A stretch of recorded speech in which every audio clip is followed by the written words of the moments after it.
Welcome to the GreatBase Tennis Podcast. I'm Steve Smith along with Alex Terzic. Let me see if you can say it better than me. Alex Terzic. You're improving. Thank you. Coming to you from a Wintergreen Resort, Wintergreen, Virginia, up in the mountains. Alex is hanging in here with a customized intern. We're studying tennis. Right now we're going to call Dave Anderson up. He's been a guest many times on our podcast. North Dakota boy, ringing once. We're talking about parents tonight. Parents talk about pros, pros talk about parents. Hello. David Anderson, good evening. Thanks for being a guest on episode 168 of the GreatBase Tennis Podcast. 168. Yeah, thanks for having me again. No problem. Appreciate it. I've got a lot of feedback. People like listening to DA, Dave Anderson. I've got Alex with me. He's studying tennis, teaching pro up in Toronto, the Great White North. I thought we'd start with a song for mental toughness. Johnny Cash. Why don't you read a lyric? The first lyric you're going to read? Boy Named Sue? Yeah, I can go ahead. Go ahead, Alex. My daddy left home when I was 3, and he didn't leave much to Ma and me. Just this old guitar and an empty bottle of booze. Now, I don't blame him because he run and hid. But the meanest thing that he ever did was before he left, he went and named me Sue. Johnny Cash. Yeah, I think the listeners, those of you who are trained juniors, you could print out the lyrics of that song. It'd be a great assignment for the players to read that. I agree. We talked a little about Lombardi. Johnny Cash, he's a classic, yeah. We talked a little about Lombardi. Yeah, I think it was Paul Hornig. Rather give the ball to a whiskey drinker than a milk drinker. It's the those Aussies, mother's milk, low to high, swallow through. One other thing we want to do, but before we have Alex read it, I know we're going to get to tennis parents. With the Intercollegiate Tennis Association, regional matches for qualified for indoors. Mm-hmm. Word for Tennis Worldwide. We want to try to help tennis from one corner of the world to the next. College tennis. We'd like to see more Americans play American college tennis. So Alex helped with his assignment. We had some juniors looking up where the players were from and what their UTRs were, what their UTRs are. But go ahead, Alex. Well, all the information was taken from Zoo Tennis, and like Steve said, the qualifying for the regionals for the ITAs. Did a little bit of research on the women's and the men's side. So I'll throw out some numbers from the women's side first.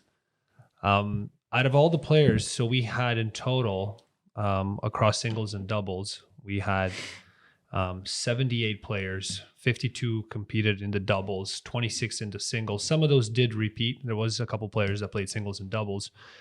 But the findings were as follows. 36 of those players were actually from the US of A. So that gives us a percentage of just shy of 46% of all female players were from the US. UTR scores on the low side, some of them were in the 8.5, 8.6, and the numbers went as high as 11. So a bigger spread than expected, but still pretty high level of play. I did go a little bit further into the research and just took a look at some of the Eastern European players from the countries like Russia, Romania, Belarus, Serbia, Greece, and there was 12 players. So out of the 78 players, 12 of them were from East Europe. The rest of Europe, some of the more dominant countries were France, Spain, Denmark, and the Netherlands. There was only 9 players on the women's side. So those were kind of the findings from the women. How about the men? Men had a little bit of a smaller draw. Let me go down here. So there was 48 players in the doubles, 24 in the singles. So when we summed that up, just 72 players there. A variety of countries. There was players from sort of all over the world. USA had 21 of those players. So that gives us a number just shy of 30%. UTR scores a bit higher, between 12 and 14. East Europe, now, interesting thing with these, with the men was that on the East European side, only 9 players were from East Europe. Countries like Russia, Belarus, Serbia, odd numbers here and there, Slovenia, Montenegro. But the rest of Europe, like some of the bigger nations like Germany, France, Spain, and Italy, they had 16 players. So that's actually 22% of the overall players were from the rest of European countries. So USA still had 30%. The rest of Europe had 22%, and East Europe was in the single digits. So 30% of the players Yeah, on the men's side were American. that's right. One thing, Dave, from Zoo Tennis, do you go to Colette Lewis's blog at all? Yeah, periodically. Yeah, I don't do it daily, but I used to. Mm-hmm. Oh, for our listeners, she does a great job following junior tennis, college tennis, and even pro tennis. And she earmarks, those on the pro tour, for example, who played college tennis. So I think, especially the tennis parents, would just go to Zoo Tennis. But these numbers, or these names and numbers were from the semis and the finals of regional playoffs. That's right. David, your thoughts on American tennis and how many Americans are playing college tennis? Yeah, I was kind of talking about this a little bit here with George Goldoff. He's back for a week, and I think it's interesting to me, and I think it ties in a little bit to the mission of the GreatBase. And to me, I'm a big believer in people keeping their passion and their energy high, and making sure they have their sprint at the right time of the race. And I think that certainly in our country, the microwave mentality where people are pushing the tournament circuit at 10, 11, 12, 13, 14 so hard. And I see a lot of kids, even kids inside of our program that maybe didn't heed the advice, and they just seem to be not as driven at a critical stage of the journey when it, as they're getting ready to complete juniors, transition into college. And I think they've, exposure is good, but I think that they've reversed it where it needs to be. They should have built, and they could have found themselves at that stage of the journey with more energy, and they could have played at a better school. And George and I were talking about it, and as he was traveling Europe quite a bit this year, and he just said the mentality was just so much different. It was just like, a kid made their mind up. That's what they were doing over there, and you could just tell that was what they were going to do. We're here. I think that we have too many fallback plans. We have too many plan Bs, plan Cs, and the hungry dog hunts best. And I think that sometimes not having a plan B is the best plan you can have. With George, for our listeners, he was a guest on our podcast. I tease and say George Silveroff, not George Goldoff. I think he was number one in the U.S. in juniors, wasn't he? He's way up there. Yeah, one in the 18s. And went to the University of Texas. 7 years in Tibet. He was 7 years with us. Circumstantially, it was partly because of the pandemic. He told me an interesting story, Steve, but finish up and I'll come back to it. Sorry, I didn't mean No, it's just that with George, I had met him when he was, I think, 13 years old, and he was told to come and see me at that time, and then he never came out to see me. And then when he graduated when he finished his 4 years, he hadn't graduated. He still had some coursework to do, and his father told me he had to get his degree before he could play. And then he came and spent a week with me. But it's a snapshot to come for that short period of time. But I think the 7 months, that turned the light bulb on, as far as seeing the light and knowing left from right. Go ahead. Yeah, I mean, it had a huge influence on him. He was telling the story today to myself, and I think there were a couple of kids around, and how when he was living in Mississippi at the start of his tennis journey, and he got an opportunity to go to the Ole Miss camp, and he went there, and I think it was 12 and unders, and told the guy who was the current head coach at Mississippi, at Ole Miss, and he said he wanted to, whatever he had, what could he do to make the team someday there? And the guy said, "What's your ranking?" And George said he was like 15 in Mississippi out of the 20 players. And, and the guy said, well, there's just no chance. It's not going to happen. Yeah, I've heard And George George, tell that story. yeah. And he said, yeah, he had a few things to say after that, but, yeah, he wasn't definitely light. He was not, and I didn't know him like you did at that young age, but from all his accounts, he certainly wasn't lighting it up, at that stage with travel or anything, let alone his level of play. But, Well, he's hungry. Alex and our listeners, I met David in Tyler, Texas, where we had a program for tennis teachers. And when I first got there, I was told that the players from Tyler could not compete with the players from Dallas. And I said, that makes absolutely no sense. I said, is the air different? What's different?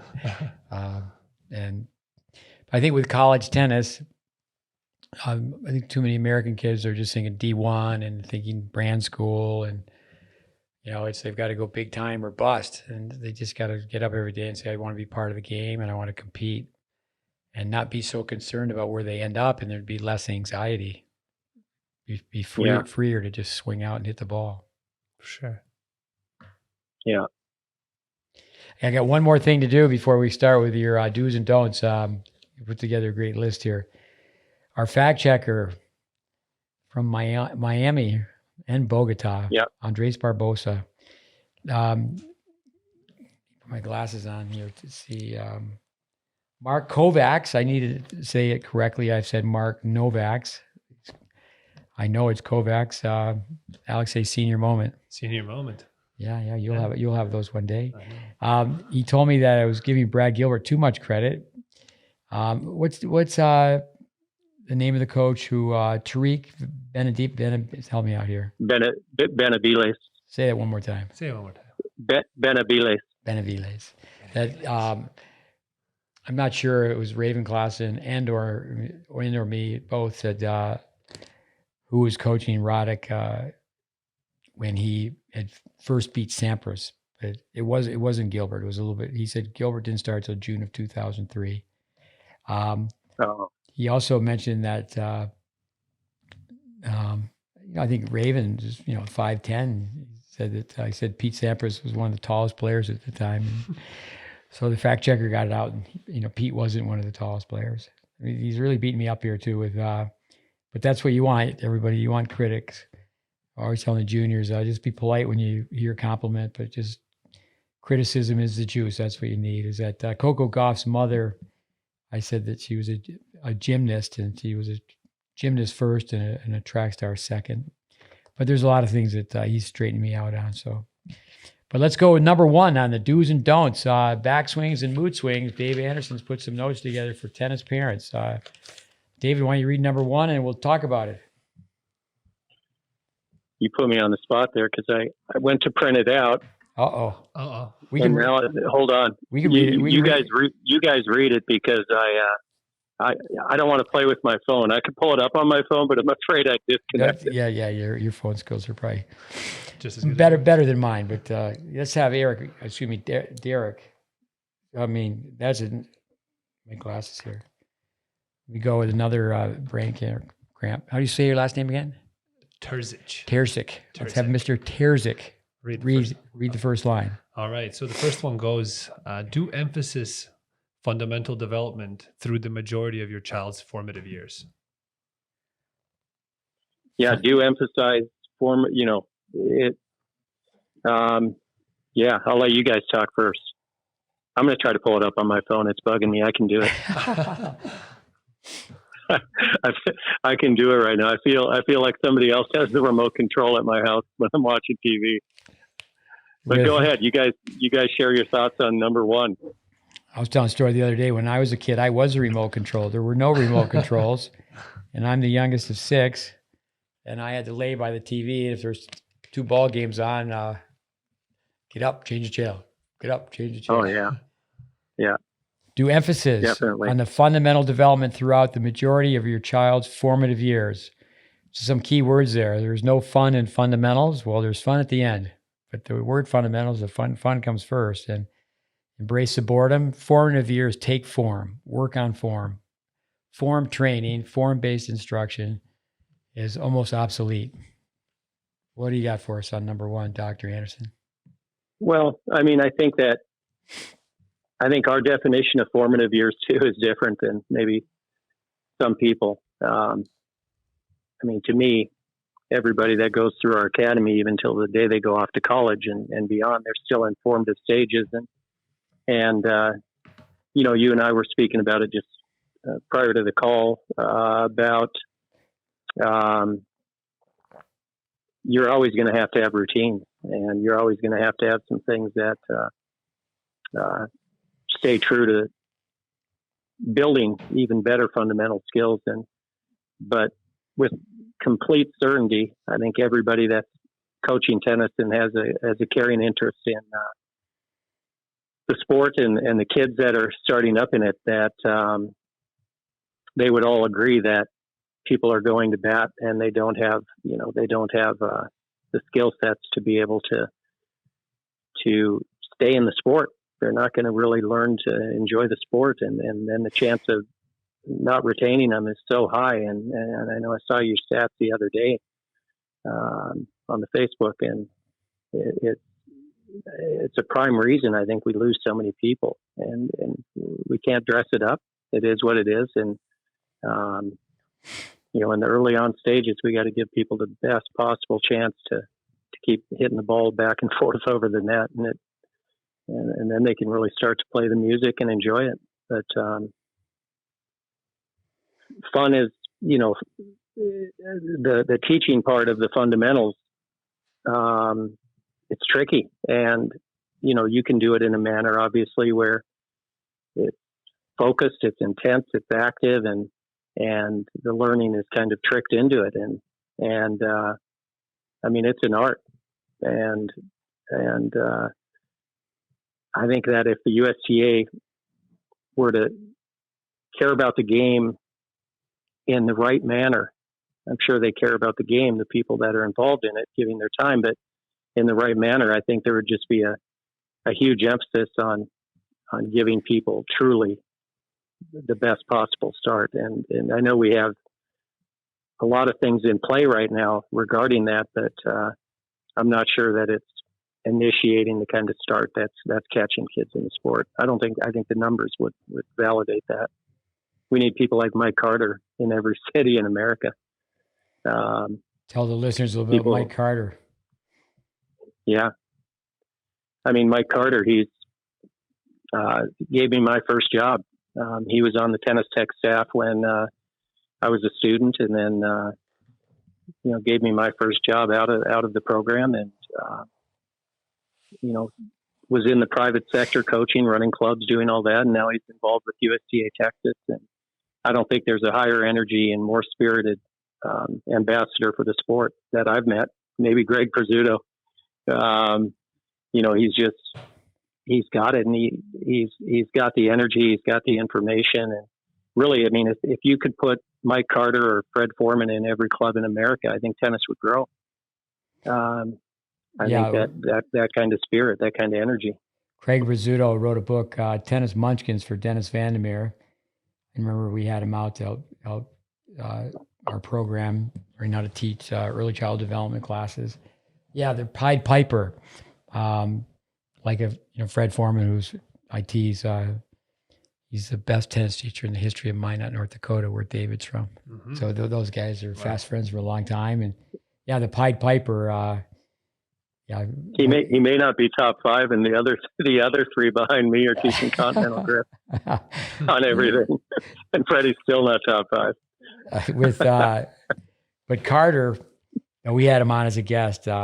He spent five years with me, and I just love that last name, strong syllables, Carter.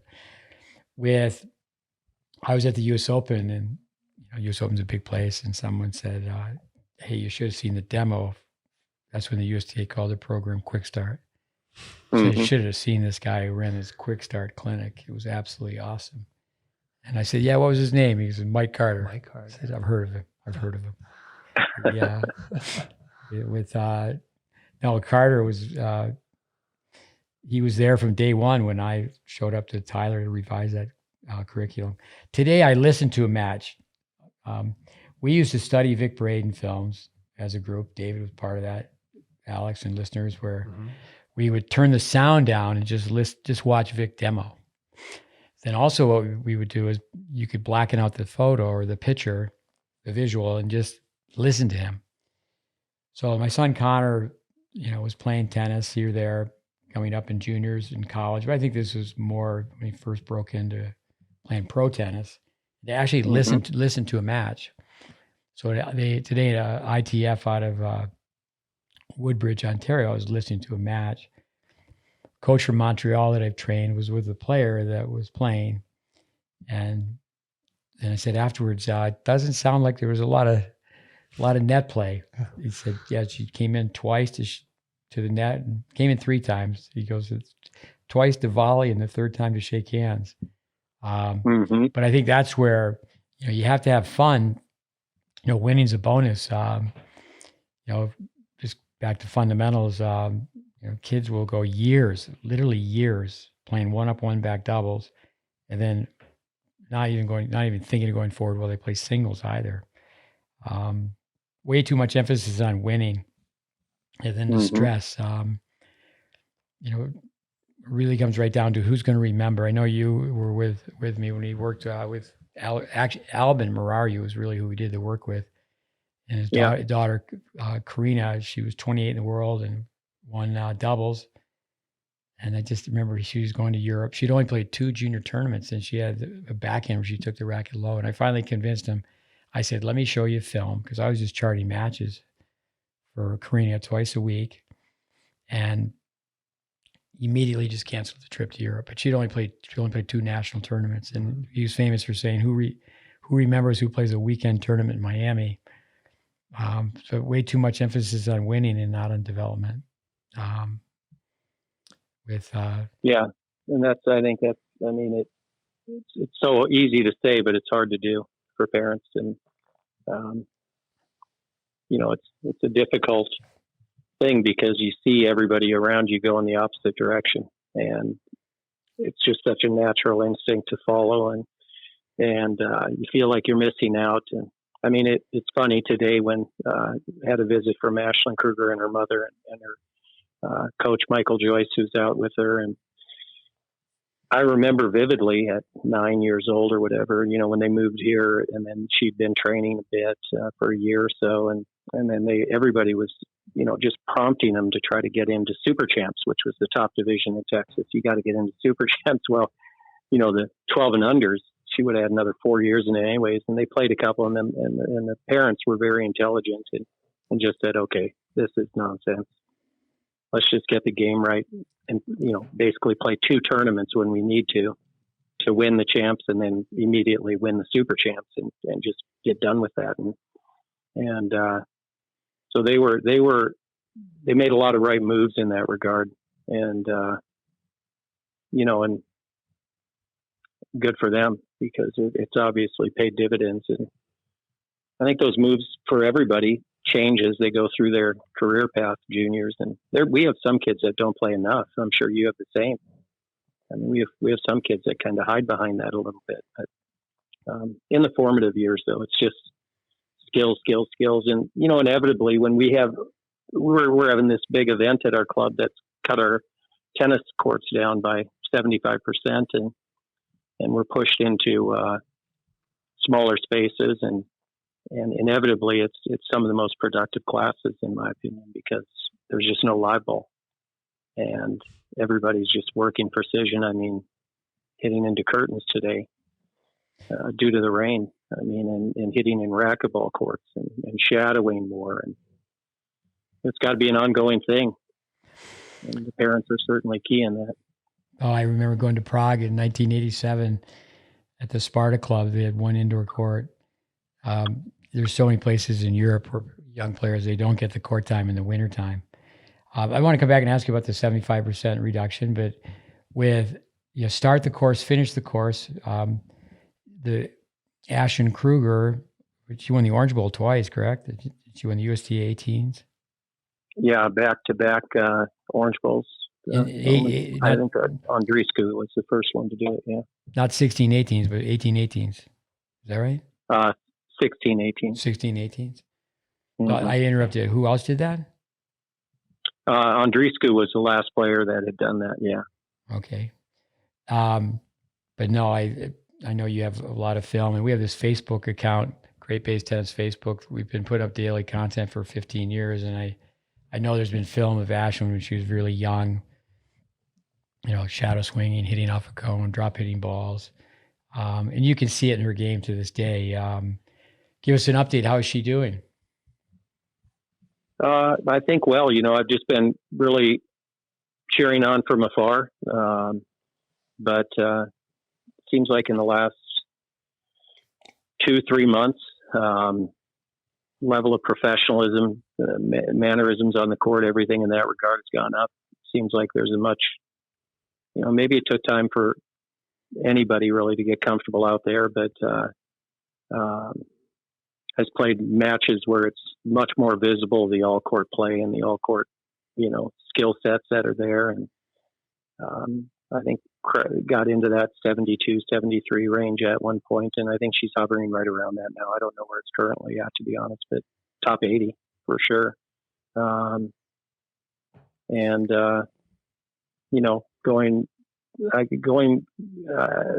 second half of this year has been a very positive part of it for her, and I think she, in her mind, has established that she can play with anybody in the world if she plays a particular way. So. Yeah, I think a lot of good things are heading for her. Her serve helps. I mean, I think she. It'd be nice to see her play doubles and through that capitalize on her ability to play from the service line in, because not many kids can. Not many women on the tour, and more so even now than men. Yeah, seems that way. 75% reduction. Tell us how many indoor courts you had, and I know I've been out there many times. What's it look like now? Your programs at your facility has been renovated, has had a facelift. Yeah, I think I mentioned that months back that we were getting ready to host the. I should know the name of it, but it's basically the national pickleball event that was held out in Palm Springs, and. And then there's, all the major league pickleball, or MLP, I think they call it. It's all held here starting November 2nd. And back May 15th, when invited clubs decided to locate it to Brookhaven and took the bid. And, we have really 16 indoor courts, 8 climate control, 8 covered, 5 clay, 14 outdoor hard, and then another stadium outdoor hard. So, so there's a lot of courts, and, but we're down now because, last week in preparation for the tournament, we had our whole facility basically got a complete, you really won't recognize it, Steve, when you come back out, hopefully soon. And, the tennis is all on one side of the facility, kind of by my old court 4 that I used to teach on. And, now it goes out. They cut into the golf course to make more room for tennis, which doesn't happen they put 6 tennis courts on what used to be the fairway and the green at part of our golf course. We have 3 18-hole golf courses, and they just shortened them. But, it's amazing. All brand new courts, post tension, LED lighting, a huge pavilion to honor Billy Freer outdoors so that the people have a comfortable watching area. Billy was our director of racket sports for 30 years and passed away a couple of months ago, lost his battle with cancer. And, invited clubs wanted to honor him by putting his name up there and keeping it forever etched in the history of the facility. And, but now the outdoor courts have, as of really today, begun the repainting for pickleball. So they're coming in, they're repainting all of the covered courts, all of our outdoor tennis courts, and they already have about 30 existing pickleball courts on the side, Steve, that south side where we used to have our backboard. So the whole one half of the building, and it's really interesting for those of you that haven't been there that may be listening to get on and just look at the rendering of what this event is going to be like. And the entire drive in, you have to shuttle in, and it's going to be basically like the Indian Wells tennis event in terms of vendors, live concerts. It's huge. But so we're down to 13 courts for, which doesn't sound too bad to many, but we have a huge membership and very active club, and so we're down to 13 courts for our 25 pros and our full-time program and our members to kind of share and make do with until the week of November 13th. The tournament ends on the 12th, and they start painting on the 12th. The minute that the tournament ends, they repaint all of our tennis the tennis courts back to tennis courts. That's going to be an annual event? Don't know for sure. I've heard things back and forth. I'm not really, in the loop on whether we're going to host it for a number of years or not. I think a lot of it will have to do with the success of this one, but I've heard rumors that, there is extended contract. But all of our renovations have been done now, so it'll be if we do have it next year, it'll be a much smoother event. Wiffle ball tennis, is pickleball big in Toronto? It's getting bigger and bigger, but we don't have no outdoor facilities are doing it yet. Everyone's just kind of converting some spaces on the inside and keeping it indoors for the most part. Nobody wants to hear those balls bouncing around. Just for a minute the other day, I was in front of the tennis channel, but tennis wasn't on. It was Ryler DeHart's wife, Megan. She holding the trophy up. I guess she's 4 in the world. In pickleball. Yeah, and Ryler's doing that full time now. Let me go. They may be here. Yeah. Pardon me? No, they probably will be. I mean. Yeah, I bet they would be. Yeah. Number 2. The number 1 in the world. I can even read them now, Steve. I pulled it up. All right, okay. Number 2. Let's go. I got my remote back. Let me just peek at my phone here. All right, number 2. Yes. Do your research on your instruction you're receiving. Examine the information as it relates to facts, not opinion. Yeah, that's leads to a question. How can parents find out if they're being taught facts versus opinion? That's Andres, the coach, that well from the podcast that he did with you, is such a big part of our program here. We were talking about that today. How do you as a parent discern?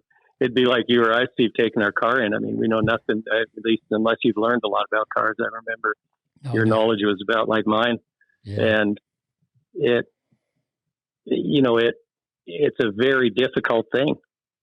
I mean, these days, I really believe the decision that is made currently is people look at where the good players are. And that's the assumption then that's where good players are developed. And sometimes it might be the case. There may be, truth to that in some cases, but I think that if you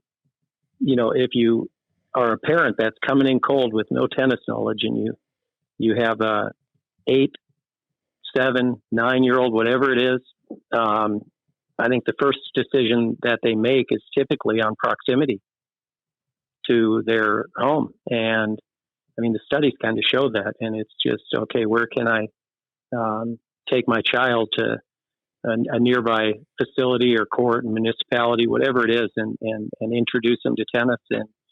And that's typically how people get in. And then as they get more and more serious about it, it seems like then they start to expand the radius a little bit. And that's where I think it may be more up to us as a tennis teaching profession than it is to the parents in that regard, because if we had a more solid front in how we were introducing kids to the sport and a unified approach in how we were doing it, it really wouldn't matter.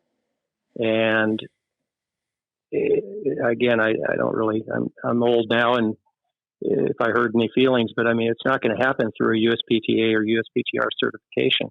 And, but that's how kids are getting introduced, and the chance, again, the retention is, I think, horrible. I tease medical doctors and said it's so much easier to be a doctor than a tennis professional. I said, to be a tennis professional, it used to be $200 in 2 days to be certified, and I remember the PTR and use PTA, and think people should in this country go that route. If you want to have a voice, I don't think you can be critical unless you're on the inside and you know those organizations and you're proactive. But certification is not education. And then I think also now it's very tough on parents if they're going to judge a program based on who's in the program. And this didn't exist way back when I got into tennis, that there's recruiting in junior development. There's backroom deals. I think, the late Bollettieri, I respected Nick in so many ways, but it's like Andre Agassi, he'd won the national 14s before he went to Nick's. That's how Nick went bankrupt so many times. He'd see somebody who's a really good player and say, hey, I need you to come to Bradenton. But no, I think that is, to do the research, even when someone doesn't like a program, then what they do, they say, well, we fired the coach. They weren't telling us what we wanted to hear. And they just go, 10 or 12 miles down the road and find a new program. It's not like they go on a national search. Mm-hmm. I do think to talk to a tennis parent who's been in it for 10 years, who's had a child who's at least got to the college level. I always tease and say, the smartest player at a 10 and under tournament or the smartest person at a 10 and under tournament is the parent of the kid who wins a 10 and under tournament. That word loco, which means crazy in Spanish, the local tennis scene, locals talk to locals. And, a lot of times people just don't have enough exposure. But yeah. I think the internet's probably hurt it a little. Because, if they scan to try to find resources on it and, what are the odds on stumbling upon the GreatBase curriculum, which could really train a parent to make educated choices, or, some of the other, I'm sure there's plenty of good, information out there from other sources that is in the ballpark too, but, I don't know how they discern it. I don't know how they would, with no knowledge of it, I don't know how they would really be able to tell the difference between what's good, what's bad. Well, I think if there's one tip off, if there's too much self promotion, if it's too much marketing, I think there's certainly overselling. Come to our program because it's the best. And, that's where, say, for example, in Spain, if you're teaching it at a municipality park and rec versus, elite academy or a posh resort, you're still respected. A forehand's still a forehand. I think that's what America's a great place to be. It's great to be American, but that phrase, to be Americanized, there's no quick fix, and this is going to take time, and even the governing body of tennis too is there's too much a rush to quick start. Remember that name the USDA had for early childhood development. How the GreatBase got started is I wrote an article and I said a kid doesn't need a quick start, they need the right start. And that's where Richard Hernandez said that tennis needs a GreatBase initiative. Braden used to say that you can judge a program based on, the child who learns the slowest. So when it buys the ice cream cone and puts it in the middle of their forehead, if that kid can play tennis, they go to the water fountain and they can't make the water hit their lips. If you can get that person to play, he would go on and say, if you could change someone from palm up to palm down. But I think it's really extreme where there's kids that have played for like 5 years and their parents are paying hefty professional fees, and they the kid, they the coach, they the parent, they don't even know the kid's got a palm up serve. Number 3, why don't you read that to us? All right, let me flip my phone. Do you have a flip phone? It's not a flip phone, but I don't know how to keep it on the screen. I got it now though, but I'm not reading it with glasses, so that's a plus.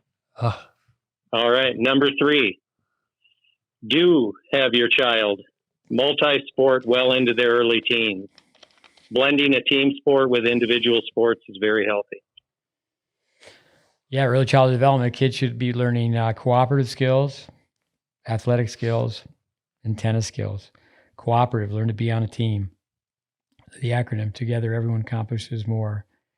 I think more and more, we had Steve Roberts on talking about Generation Z, but the alpha generation is you have families with one child. Yeah, it's tough. You know, these electronic toys, kids can't even play catch.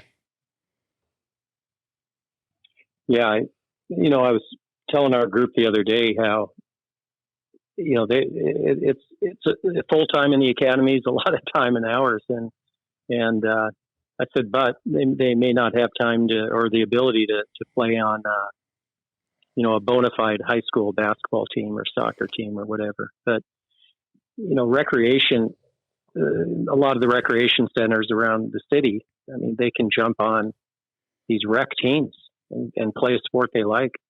You hear so many kids say, I used to that, I really liked it.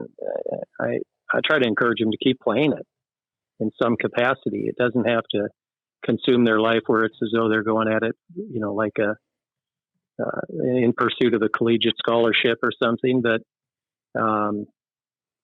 kids haven't played a lot of sports, and then the ones that did dabble a little bit in it gave it up, and they are just solo in their pursuit of building a well-rounded athletic kind of skill set with their body, and I think it's a mistake. I think that you can benefit from doing the other things. You just, I think when people do things now in America, they don't do them casually anymore. They don't shoot hoops in their driveway. They don't do that kind of stuff too often, it seems. I mean, I'm looking out at a basketball hoop in my driveway right now, and I don't use it enough. I could go out there and just shoot hoops and get a little light exercise, and the kids just don't do it. When I was pulling in tonight, I saw a brother and sister right across the street, probably 8 and 10 years old, and the girl was pitching to him, and the little boy was hitting a real ball and running bases in their front yard, and it was more of a throwback to a different era, and it was good to see. Yeah. I think basketball, even if you don't have a hoop, that's in YouTube. Certainly, there is a lot of witchcraft as far as tennis instruction is concerned, but say a tennis ladder for footwork is just get on YouTube. YouTube can be very positive, but dribble basketball backwards, forwards, in and out of pylons, hopping on your left foot, hopping on your right foot. Well, certainly it's fun to then advance where you're, playing some pickup basketball. It's not that expensive. I mean, soccer is not that expensive. Soccer, I've been told here in the States that kids just don't play, just around the world, you would know, Alex, around the world, soccer is just instantly picked up, just playing it. I've had many times where, say, for example, pick a number out of this guy, he had 18 kids and he had 12 Americans and 6 foreigners that will play soccer. And I'll go, okay, all the foreigners down there will be 6 against 12. And I know soccer is improved in this country, but I think more and more the kids who play tennis are just one sport athletes. And I think cross-training, even in the junior development programs, when kids show up, I do think the typical country club, is a little bit of golf, a little bit of swim, a little bit of tennis, but have kids show up and do these things, do exercises, do events, touch upon sports that will make them better athletes. Mm-hmm. Yeah, basic calisthenics. What's that? I said basic calisthenics are kind of gone. Yeah. With number 4, the do's. Number 4, these are the do's. Do have your child pay it forward by mentoring a sibling or a friend. Teaching equates to greater retention of the information.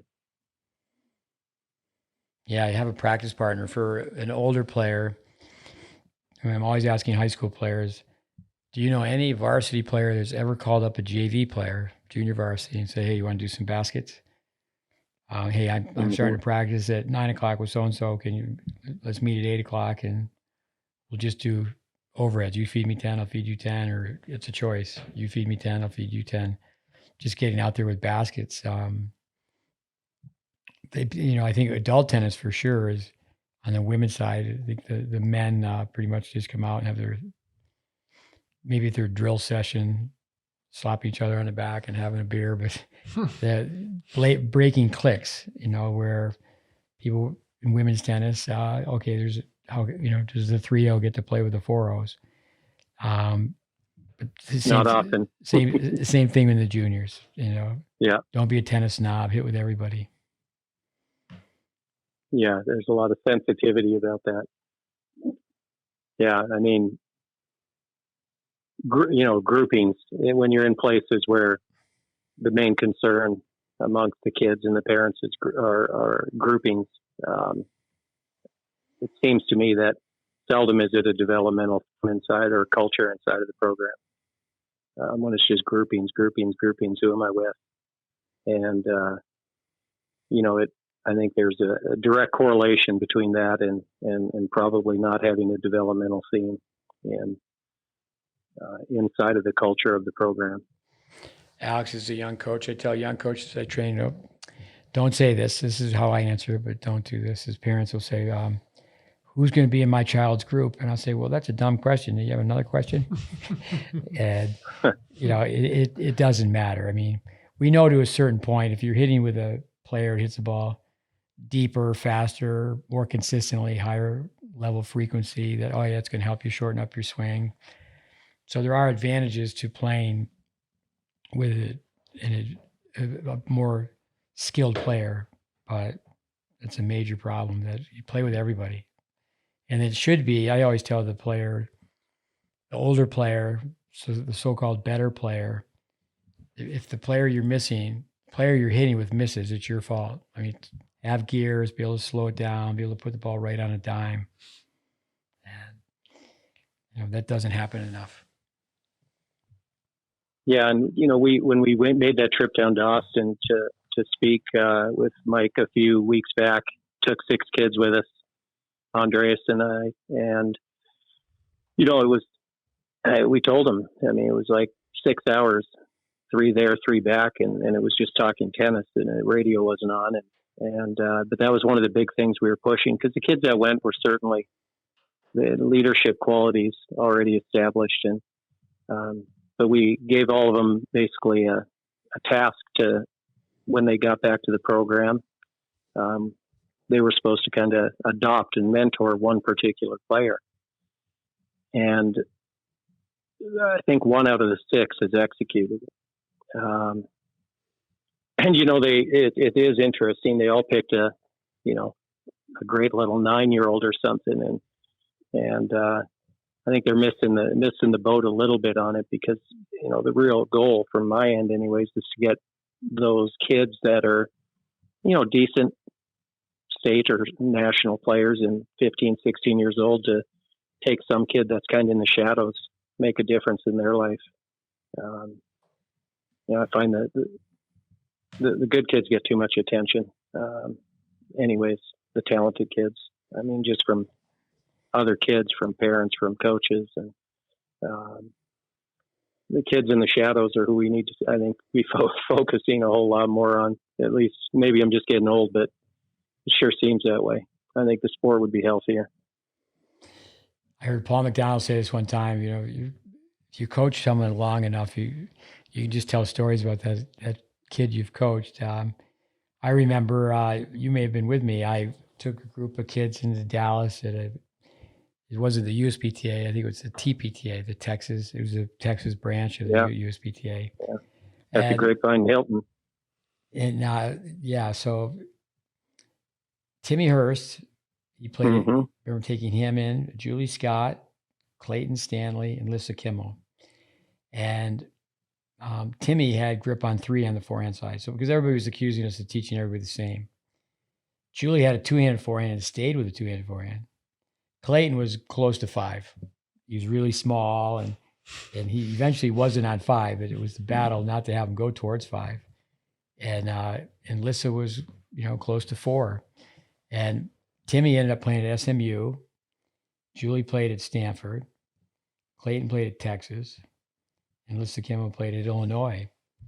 I remember Illinois. I went up to do a Labor Day camp, and she was a freshman, and I took Craig Tiley with me to help me out. So Lisa Kimmel made it to Illinois before Craig Tiley did.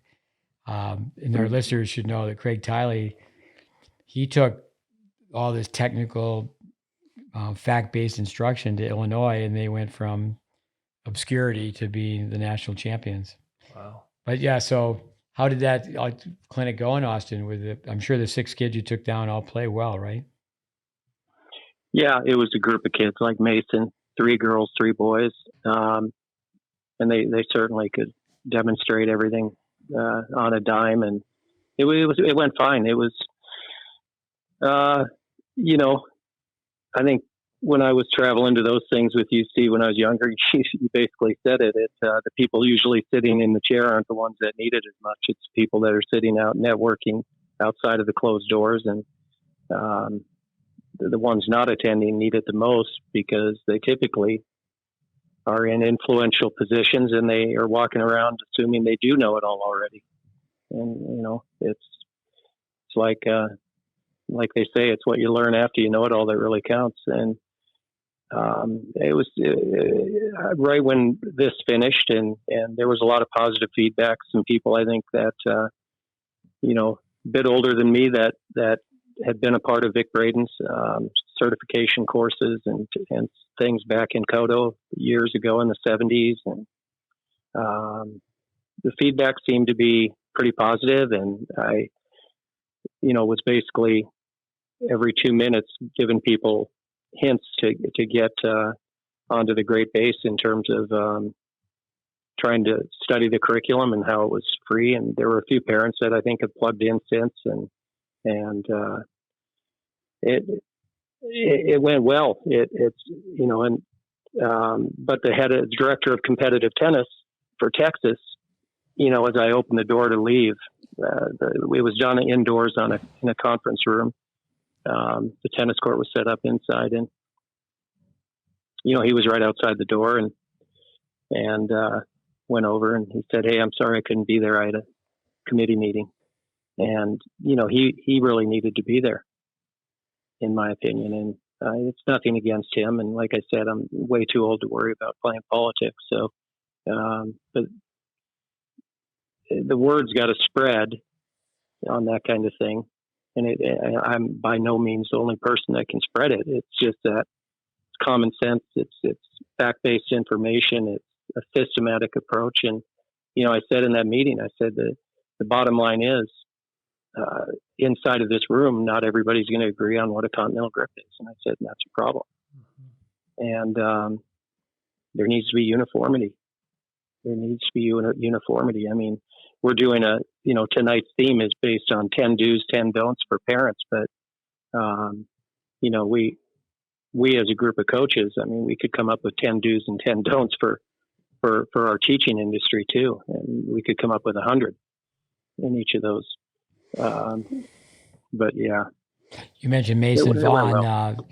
Mason, you just broke into the top 10 and 14 and others nationally.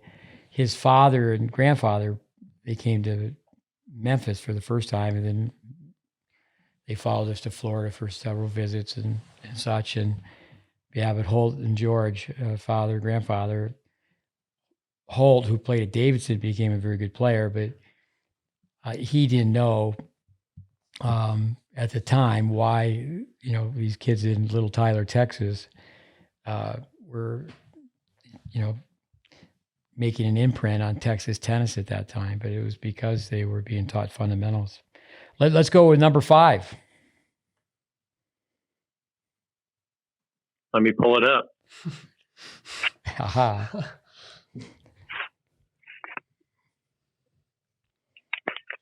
Number 5, do manage your child's academics, nutrition, and character development. These areas managed well will help coaches tremendously. Mm-hmm. Yeah, I've had fun at tennis camps where I said, okay, you get 25 kids at a tennis camp, whatever the number is, and said, okay, let's go around and name cereals. Name cereals. And there used to be a cereal called Sugar Smack. And Alex, our listener, Smack is a name for heroin. But Cocoa Puffs, Captain Crunch, Fruit Loops. It's amazing, the names. It just keeps going and going. Count Dracula, Lucky Charms, Toucan There you go. Yeah. I was waiting for the Lucky Charm. Lucky Charms. I used to put sugar on Lucky Charms. Oh, God. Yeah. Have to brush your teeth quite a bit with Dr. Louis Cap. He's still going strong with professional tennis registry, Vandermeer Tennis. I'm not sure how many years in a row he's run the Boston Marathon, but I was having breakfast with him one time, and he put Dr. Pepper on his cereal. It basically said, as long as I brush my teeth, I'm okay. So if you want to run, 20 miles a day, I think you can eat Lucky Charms. But nutrition is huge. I mean, Djokovic, flexibility, nutrition, amazing. I wanted to say a little bit about character development. I think that's the missing piece most of the time. Sorry. Yeah, I told a parent the other day, I said, I kind of lost my temper. I don't do it like I used to, but I still do it occasionally. And, I said, listen, we've known each other a while. I said, I really don't want to talk to you about your kid's forehand backhand. I said, I don't run into a lot of coaches. I want to talk to about a kid's forehand backhand. And I said, but I need you to focus on, that's kind of why it prompted me to do this. I need you to focus on your kids' work ethic, character development, nutrition, academics. And as far as the character development, I think that everything that coaches do in general in sport can be completely derailed around the house. And the conversations that are held in probably a benign manner where they're not even maybe attempting to, take a controversial role with the coaching or the process. There's just, so much that I see where kids are just given too many votes in regard to this whole thing. And the choices and the votes, they're really illusions. And the character development, of the parents, we need the parents to be a driving force in regard to making the kids stick to their routines at home, making sure that the kids do get to the practices that they're scheduled to be at, holding them accountable to things that we don't have that ability to do because we're not with them 24/7 in the house. We're with them a lot, probably more than in some cases than they are around their house. But when we're around them, we can control those thoughts. You having the kids in the tennis house, you can probably alter the pathway of some of these kids in a far greater manner. Thinking of Mason Vaughn when he lived here, I'm in the room he lived in. We actually have a nice room set up for him now. It wasn't that nice when he was here, but it's easier to get inside and change somebody. And when you can control that, it's kind of like, your son Connor. When he lived with you, you were guiding his tennis and you got him on the path. That was unbelievable. And he came and lived with me for a bit. And who was he going to complain to, really? There was nowhere to complain, and then no one to listen to the complaints. And I think the character development of an athlete is getting tougher and tougher. I bet it is that way across the board in other sports, because when I speak to some people that are involved in teaching youth sport in general, any reprimand of a child is followed up with meetings. Everything's meetings, trying to figure out, the resolution to it. And sometimes meetings are necessary, but I don't know. It seems, from my end anyways, it seems like that the majority of them really don't need to occur. What happened, and that's it. Everybody needs to take their licks and move on. I've had many pros that I've trained send players to work with me, and They're here for, say, 2 weeks, and their coach will say this, that after 2 weeks, I know them better than they do for 2 years. They've been working with them every day for 2 years. It is very important for children, and the parents need to make sure, obviously, they're in a safe environment, but they need to do things away from home. They need to do things away from their parents. Their parents, understandably, kids are overprotected, but as a result, they're underprepared. But the academics is huge. That's the invisible tsunami. If you don't do well academically, there's almost 5,000 colleges, and if you don't do well academically, you can only apply to so many of them. But yeah, I mean, I think on the nutrition side, I've always said it's easier to go run 5 miles than it is to push the chocolate chip cookies away. But the character side of it, I do think the sensitivity. One of the problems is the parents are too sensitive. Is that the parents have to be able to take criticism, say, "Hey, this is where your kid's at," and I think that's really changed. I think years ago, the parents were looking to have their child really be parented by other, teachers and coaches. For sure. Mm-hmm. Mm-hmm. Definitely. Let's go with number 6. Number 6. Pulling it up. Number 6. Do Study, the Player Parent Coach Handbook by Dr. Jim Lair. And it just says, getting the 3-legged stool is in order helps the journey. I've always kind of called it the 3-legged stool.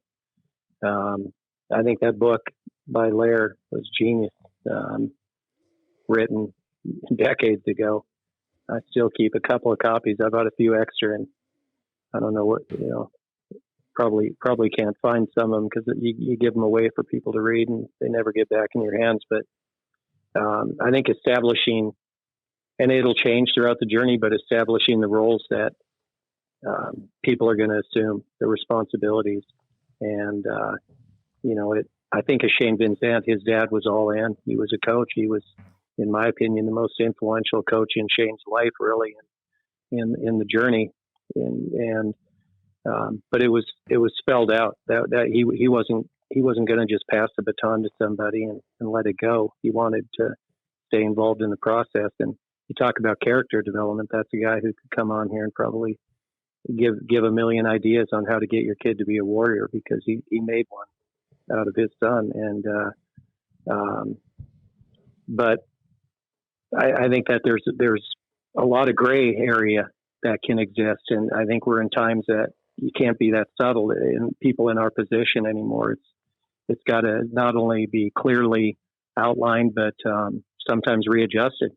And it may not be readjusted always in the manner that maybe the parent wants, or the player, or even maybe that the coach wants. But getting it clear is so important, I think. With Shane Vincent, real quiet guy, played tennis at Texas A&M. He's another player who's ranked 1 in the country, correct? Yeah, 1 Easter Bowl. Yeah, he could play. And he was at my place one time, and a group of players, and I said, "All right, Shane, tell us who's the best player you've ever practiced with." I'm not shocked too often, but he said Roger Federer. I was a guy like, whoa, okay. But no, I think parents, sometimes, and I've heard one brother tell a younger brother this. It was the Zeter brothers. They both played at Illinois. Mm-hmm. And the older brother, Nathan Zeter and Evan Zeter, the fact checker let me know on that, 99% correct, is he said to his little brother, "You got to find new friends. You got to make some new friends." Most of the time, got to be careful on who your buddies are, because buddies could just be thieves of your time. But no, I think the attitude of the household. With Jim Lair, he's written 17 books. I believe we dedicated 2 podcasts to Dr. Lair. And then also he was a guest on our podcast. With a 3-legged stool, you mean basically the triangle, the parent, the player, and the coach? Yeah, that's what I just heard somebody refer to it that way somewhere along the line. And, I think problems arise when the stool's not in balance. And I think that when it's not in balance, it's because people, aren't clear on what the expectations and the roles are. And I don't mean to say that only the parents and the player are out of balance. Sometimes it's the coach. Maybe the coach isn't willing to do enough relative to what the people want. But I think getting everything spelled out. I mean, to me, the beginning, the way that you do the beginning when people come to see you, we're trying to make sure that whenever possible, that's how we start things, with a player development assessment, because it just eliminates a lot of problems in the early stages. And, and then if the parent chooses to be involved, I mean, some have time, some don't, some want to, some don't. But it definitely is an individual case study. But I think in each case, that our job kind of as the coaches is to try to get the stool in alignment and make sure that it's as balanced as possible. Figure out what roles are going to really get this thing down the road the best. No, and I think in that situation where the parents can study tennis, the child needs to realize tennis is expensive. And hey, when you step on the tennis court, don't think of your parent as a parent. Like if they're out there, they're tossing you balls, or they're helping you. I think many times in that situation, if the parent doesn't have time and they're just feeding balls, they should really emphasize on where to hit the ball, not how to hit the ball. That's right. If they were just to set up the target. I think Vicky Clark did that with Chad. I think what you just described. I think Vicky Clark, who held onto the racket in a manner where you could tell she wasn't a tennis player, but she just the racket went straight by her ankles, and she'd pump a ball over to the side, and that was it. And then there was just it was quadrant practice more than in combination with technique. But I think ultimately, I would say that it leaned more to quadrants. All these names. Sure. Vicky, mother of Chad Clark. Chad, from our group in East Texas, he was the first one to win a high school state championship. And then once he won it, it was amazing how many other people won state championships. Those kids I mentioned before, Julie Scott and Lissa Kimmel, they won 5A doubles playing against two kids from the same program. It was, help me out, Laura Barrow, is that right? Yeah, Laura Barrow, yep. She was actually Carmen Clark. They both played at Texas Tech, right? Laura didn't go to Tech. But Carmen did, yeah.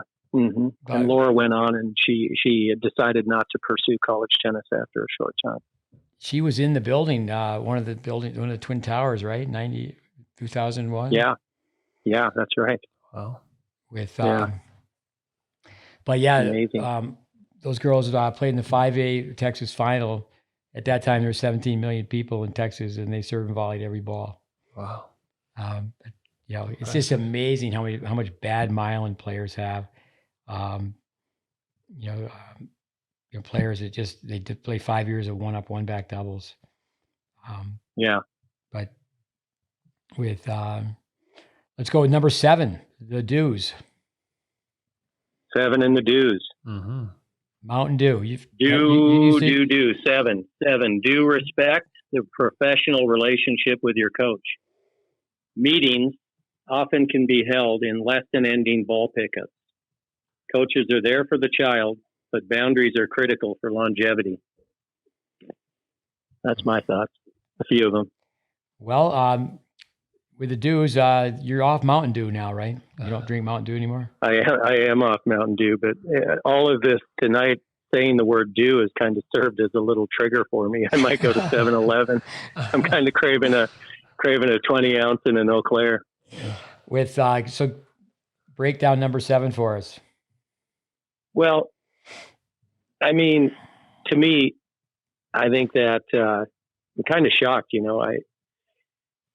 We're not dealing with life or death, but we're dealing with a lot of very important things. And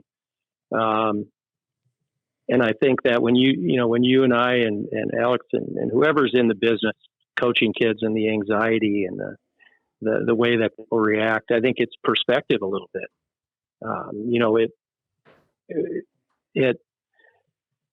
It's amazing to me how frantic people get. And when they get frantic, there's always a meeting.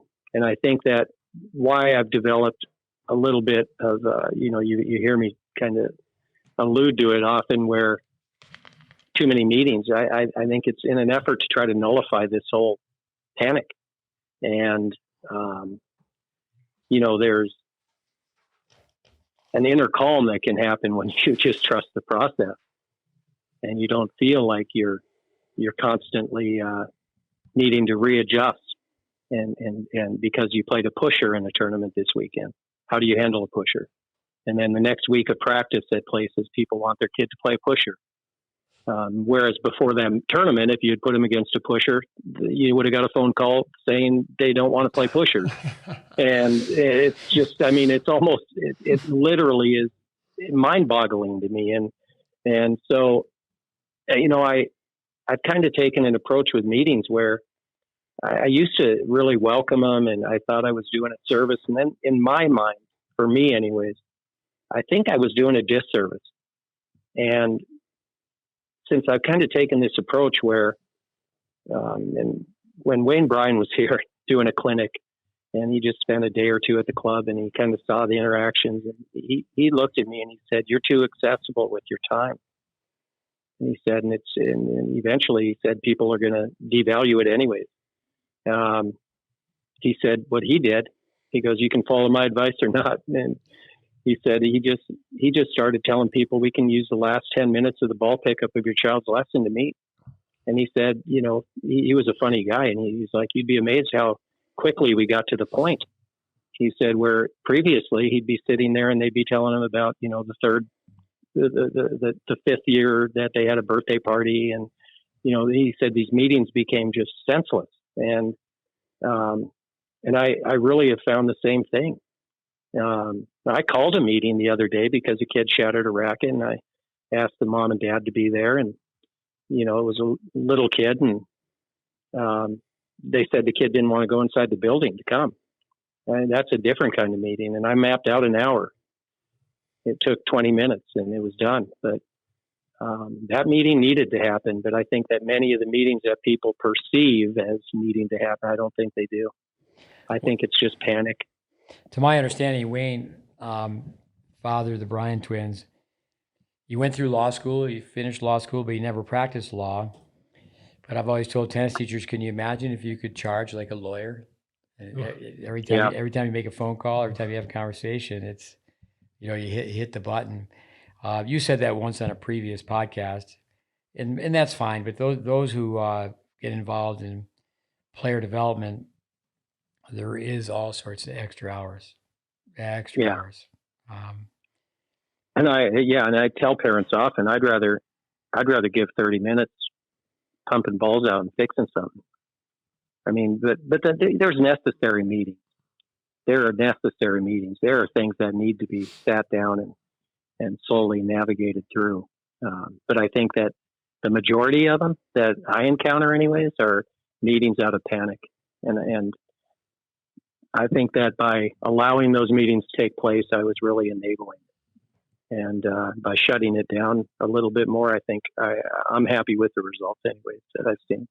Well, I think also too, programming. I've done a lot of program where it's immersion camps and the parents attend, and they're away from their job, they're away from their home, and I welcome them to come and hang out. You can be here around the clock, and when we go in and break down video, you can be in the room, and but that's different than when it's after school, and it's just too much drama. Those type of things didn't exist before. I do think that there's certainly over coaching, but there's over parenting as well. Number 8. Yeah, just too much attention. Yeah, number 8 coming. Sorry to interrupt. Too much attention, for sure. For sure, families are smaller, and I think that was one thing when families were larger. You're from a family of 5, right? Yeah, 5. Yeah, I'm from a family of 6, and Yeah. the smaller the family, the more attention you get. Number Yeah. 8, you got to be great. Don't be late.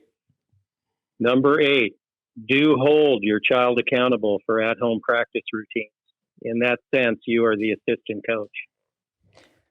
Okay, I've had coaches schedule privates, and it generally becomes more to private because they have to drive to the parent's house and okay, show me where you put the mirrors up. Show me where you practice off the court. Show me the ladder. Show me the skip rope. Show me the practice log. Show me the where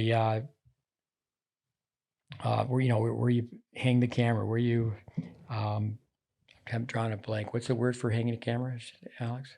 Mounting. Mounting, yeah. Mounting. Yeah, where do you got the tripod? GoPro? Yeah, I'm where do you got the looking for tripods? tripod, but Like the Canadian Mounties. we were doing the Canadian Mounted Police the other day, where you just stand in one place and do a series of 1-minute exercises. And with tennis kids, I don't want to be doom and gloom, but they can only, for the most part, 30 seconds of push-ups. They can't do 1 minute of push-ups.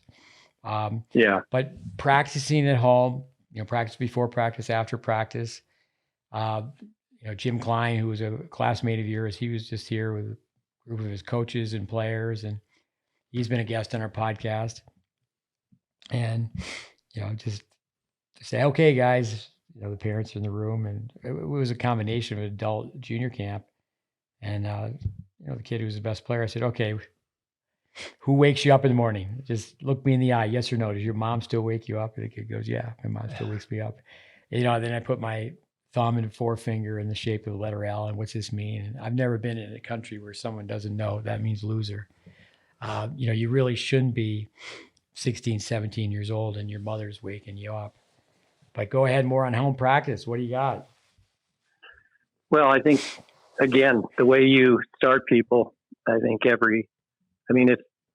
if every program, maybe people don't buy off on all of our information that we're trying to throw out, but if they would buy off on doing a proper assessment day one, and I think that from there, part of that assessment is setting up the initial routine, and people that really have a story to tell at the end seem like they just follow a pathway like that, and going back to not to keep throwing a name out or whatever, but I think of the Krugers. I mean, they were just told backboard, mirror, cones, and some agility things in their garage, and they just did it instantly from a young age, and they did it. Another girl who came down to see you, Kayla Shefke, with her father, and the dad has just been very diligent about making the kids stay to their routines, and they fight them as they get older. Kayla, she's headed to SMU next year, just committed to play tennis for them. And that's probably a full scholarship at a beautiful place. Yeah. I mean, she had opportunities for Ohio State, all over, but Ohio State was a 3-year. They needed a number one next year coming in, and Kayla is a very good player, as you know. Finals Eddie her in doubles with a broken hand, and played all one-handed backhands. But she'll be an impact player, and more importantly, she'll be the kind of player in the locker room who builds the team chemistry in the right way. But Dad's a Michigan State guy, right? He is, yeah. There you go. Michigan State guy. The Spartan. Yeah, he's a very good tennis parent, and we've got fortunate. We have a lot of good ones. I've talked about obviously Holt, and I mean there's others. Alex Brotman, who has literally listened to every episode, and he told me the other day, he said he feels like he knows your son Connor through the podcast. So there's a lot of people that do follow the pathway in a pretty productive manner, but I don't know why it's so hard for others to not understand that without these routines at home, or routines in general, and the as you said, the attitude of the household, it's just going to fall short. and then it's going to lead to frustration. And typically in this country, that frustration means they jump ship and jump program, change coaches, and we inherit some. People inherit some of ours, and it never goes anywhere because then less and less accountability falls on the player. Well, can you name a player? I don't think I can name a player who started the program, left the program, and they did better after they left the program. I don't think I can name one. That they, if they had stayed the course and the pathway they were on, it's just, yeah, it's amazing. And when I think of practice routines, and people come here to visit and say, okay, call me up in 2 weeks, and I can just ask a battery of all these questions. And do you do this? Do you do this? Do you do this? And it's no. And it really, part of it, maybe the biggest part, is the telephone. I was just a thief of their time. Let's go with number 9. Number 9 coming up. Having a little trouble finding number 9. There it is. Number 9, do learn from the coach how you can become a positive part of the skill acquisition for your child. Learning key checkpoints can allow for more repetition and growth. Yeah. If parents play tennis, I've encouraged them, even if they don't play tennis, you can. It's not mandatory, but you could actually, the parent could be filmed themselves and say, hey, teach your mother, teach your father how to hit a ball. So it's not all about the child. Again, coming back to the child gets too much attention. It's not about you. Don't be self-centered. Don't be self-absorbed. But I just think that the 2 words, skill acquisition, for the longest time, that's what we called. We said it was, first group was early child development. Second one was skill acquisition. And the third group was tournament prep. And, you don't really get into the tournament prep until you're 14 years old. 13, 14. You really have to put the hours in. In past, we've actually marked that out and said, well, this is where you should be in 1,000-hour increments. The Russians, the rule of thumb was you're not going to play tennis until you have 3 hours of practice. And that's just the opposite of the USTA activity theme. It's not learn to play, it's play to learn. And let's make it not form-based, but let's make it game-based. Now, the coach who knows both, you can make it form-based and game-based, and in the end, you just put the 2 together and it's principle-based. But why don't you say a few things about checkpoints and skill acquisition? Yeah, again, that the way the GreatBase has been assembled with a combination of so many great teachers and the ideas that have been blended in order to allow really a parent to do our job if they wanted to. And maybe the parent isn't, let's say the 3-legged stool calls for them to just be parent and,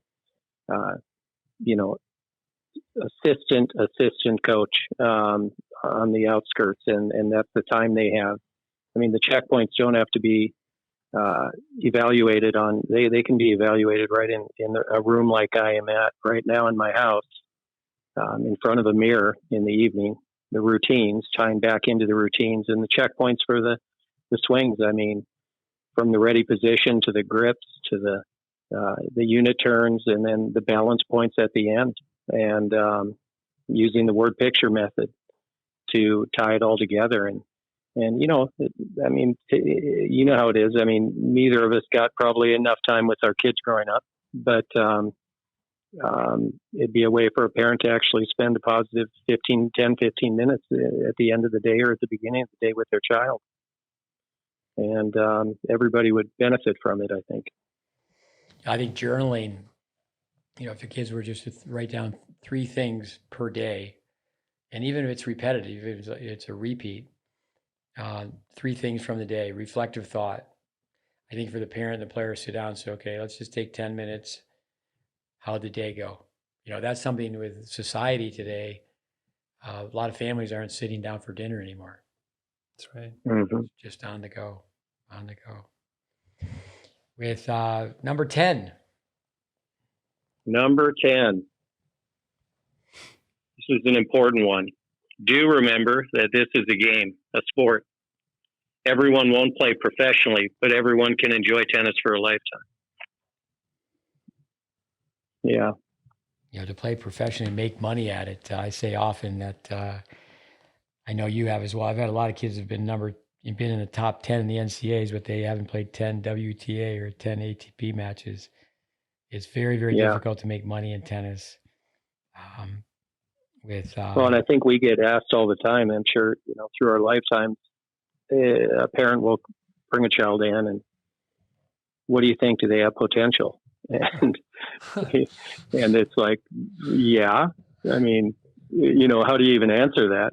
And, but again, the beginnings, we always, the right start, we always talk about it. And I think we equate it to the technique, making sure that the technical skills, the foundation of the skills is the right start, but in this day and time, it seems that the right start is a culmination of several things, and it's trying to really mold the attitude of the support system, the parents, and the environment they're in to try to give the kid a sport to get and the stats. I think when you throw some stats out about the percentages of kids in high school or playing tennis in America that play college tennis, and then the lower percentage that even goes on to play Division I. I think, I consider it a victory when I come to work every day. And about 3:00, this guy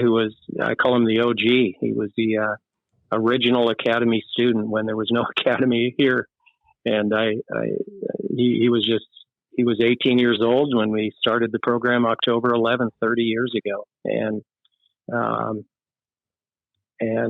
he is out on that ball machine hitting every day at 3:00. He's successful in his life and has stayed a member of Brookhaven his whole life. And he's out there working. He still works with Dion once a week on his technique. And he still has, he makes Clayton Stanley's forehand grip look like Clayton holding the Continental, and the guy's so far under. He just never changed it. But he certainly every other stroke looks the part. He's got great circles, squares up the volley, and he's getting close to 50, I think. And but he's playing it for his lifetime, and he loves it. He's playing leagues and tournaments, and he's still a good 5-0 player. And to me, when I see people like that have graduated the programs over the years and they're still playing and enjoying the sport, to me, it's a victory for the sport of tennis. And that's really what we all need to celebrate more, I think, is what's good for the game. I think American tennis, to have young players stay with the game. So many young players who play in college, when they finish, if they don't want to play pro tennis, we've lost out. We used to have 21 and under, 25 and over. We used to have ways for, and that was in place for and I think you could back and say, well, the UTR, a lot of local UTR tournaments that people can play, and that's a positive. But yeah, finding ways to get people to stay with the game, and just a tennis pal. If you could have people play the game, come out. Now, not everybody has to be a full paid professional. To find a way to have people like that be a member of the staff, and they just play sets. And yeah, we got to keep people. We got to get new people in the game, and we got to keep people in the game. We got to win on both sides, especially with pickleball. I think we've talked about that many times on this podcast. Is we as tennis people have to unite and say, okay, learn tennis and then play pickleball, but go out there and play like a tennis player. Yeah, that's right. I've noticed that my club, they've converted 2 courts into 6 pickleball courts, and the players that they like playing with the most are the tennis players, because the tennis players raise the level and they bring the excitement and they challenge the other folks. So for sure, do some tennis, get better at it, and it'll stick with you even with the other sports once you pass it off and you go decide to do something else. So, yeah. Yeah, definitely. Coach Anderson, we probably should have flipped this around and had the do's be first, but now we got to do the don'ts. The do's and I remember doing a lot of do's and don'ts doubles clinics. Talk about Mike Carter. I used to just have to have one towel from the locker room, and we'd do the do's and don'ts and the macho male ego. And Carter would put the towel around his waist like he was the skirt. And I said, "You need to hide over there in the alley." And yeah, so much fun from years gone by. Mm-hmm. Let's go with number one on the don'ts for backswings right. and mood swings by Dave Anderson. No particular order or no priority on the numbers. I just I'll read number one. Let me pull it up. Okay. Pretty impressive how you can use this phone, huh? Yeah. Number one, don't assume that because a program has high-level players that it is the best program for development. We kind of touched on that a little bit earlier. Oh, same. I mean, that's not only with juniors. You know, club tennis there's recruiting now, and academies there's recruiting. College, a lot of college coaches assume make an ass out of you and me. Don't assume, because they have high level players that it's high level program. It's amazing how much recruiting goes on at the grassroots level. I remember being told not to use the term beginner. Don't say beginner. Say new player. New player. Yeah. Or grassroots. You're so low. You're right down there with the snakes. I mean, you're on your belly. You're at the grass level. You're just growing. Comments on that. Comments on number one. Well, I think it is what it is. In the sense of, again, people love a home run, and they don't really get that excited about a bunt. And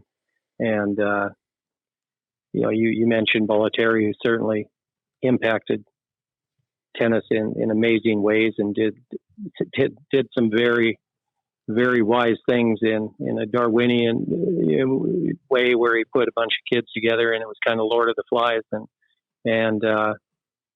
But many of those people, as you referred to earlier, they were already well on their way to becoming phenomenal players before entering Bradenton. And sometimes it's hard to fight that, because I think that immediately when we're in this society, it's just common. It's just the natural course for a parent to be oohing and eyeing over an elite level player who might be 15, who maybe even started at that particular program, and they were just one of those people who, if you put 100 in, you get one out. And I think what Braden said about evaluating the other facets of the program and the athletes of all sorts, not just the freak of nature who was going to find their way through the sport. I mean, that's why some players like Shane Van Zandt was going to be good if I never bumped into him, I think. He had holes, but he was still going to be good. And I think that when people go to evaluate where they want to put their child, they need to go for more than one day. And like you said, they need to possibly talk to parents of people that have since gone on from that environment that aren't currently a part of it, kind of like a recruiting trip to college, where the kids aren't going to give a bad report. The current players, if you go and travel to a particular university, they've been briefed on how to respond to the people coming in, and some don't, but most do. And I think it's kind of the same with the junior program. I think that everybody puts on a little bit of a honeymoon effect for any incoming visitors, and you don't get a true picture. So some players are good despite the coach. In college tennis, way to monitor, evaluate, investigate college tennis is, are there any players that came in that were walk-ons that got even a guaranteed spot as a walk-on? Not necessarily even guaranteed for 4 years, but they had the coach that's gone away from do college coaches have walk-on tournaments anymore. That used to be some pressure where the player won a walk-on tournament. So just for what they say on a college campus, the normal students, they still say that these are the courts for the normal students. Well, that means if you're on the varsity team, you're the abnormal. Right. But so you win the college tryout, and then if you play with the number 12 guy or number 12 gal on the tennis team, whatever the bottom rung of the ladder is, and the coach was generally smart enough to say you got to play best of 3 matches, and if the walk-on wins 2 out of 3, they're on the team, and number 12's adios. Yeah. Pressure. That doesn't really exist, but that's why I think, talking about Jim Burdick, for example, I know you had time to spend, you spent time with Jim Burdick. He was basically, Alex and listeners, what we had in the 80s, that was the lab for the GreatBase. We actually practiced, a minimum of 15 hours a week teaching tennis. Who does that? Nobody. I don't think it's been done since, really, where people, okay, Jim Lair comes in and he's giving us all these ideas, and we're going to have a lab where we just practice implementing those ideas. But yeah, I think that's something that doesn't take place is, then I think it's tough for the coach too, if the parent's always jumping ship and they don't stick around long enough. And I know coaches are serving apprenticeships and moving up the ladder. And if someone can stay someplace for 10 years, I was in Tyler, Texas for 10, I was in Tampa for 15. And if you do that, you can start a kid he's 8 years old, he's in the 3rd grade, and where is he when he's 18? And if people can have that stick-to-itiveness, I think some programs, they say, well, we will guarantee. If someone just comes in and they do the right things for a 10-year period, nothing but good things are going to happen. But do people do that?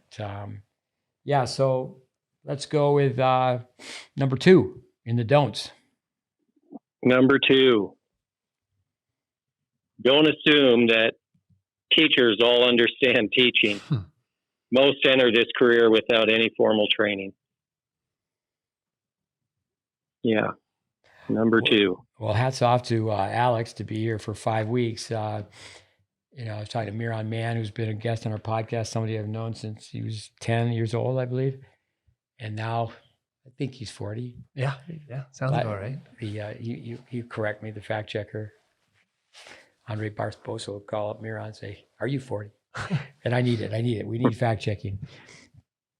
With, to come here for 5 weeks, Alex, and study, just immerse yourself in learning. You're really not going to get it done by going to a coaches convention. I was a junkie for those. One time I remember Braden, I was honored that he said that I had been to more of those than anybody. And at one time, maybe that was true. Go listen to this coach for 60 minutes and that coach for 90 minutes. David's already said that you got to hang around to even evaluate a program. You can't do it. It's not a blink of an eye. It's just a snapshot. You can't do it in one sitting. But understand teaching. Teaching's information transfer. There's a brain drain. Unfortunately, in our profession, most people don't have technical knowledge. Yeah, they're missing that. I was missing that. I thought that I could transfer the knowledge that I had from my playing skills into my teaching skills, understand what I'm doing, try to re-imitate those things and get my students to do them. And it works to some extent, but eventually either I plateau in the knowledge and I just don't have enough information to progress any further. And it shows in my students. My students remain at the same level and they don't know any better. So they just kind of keep going with it. And they're under that impression that it just takes that much longer. It just takes a long time to actually get to knowledge and get the skills better.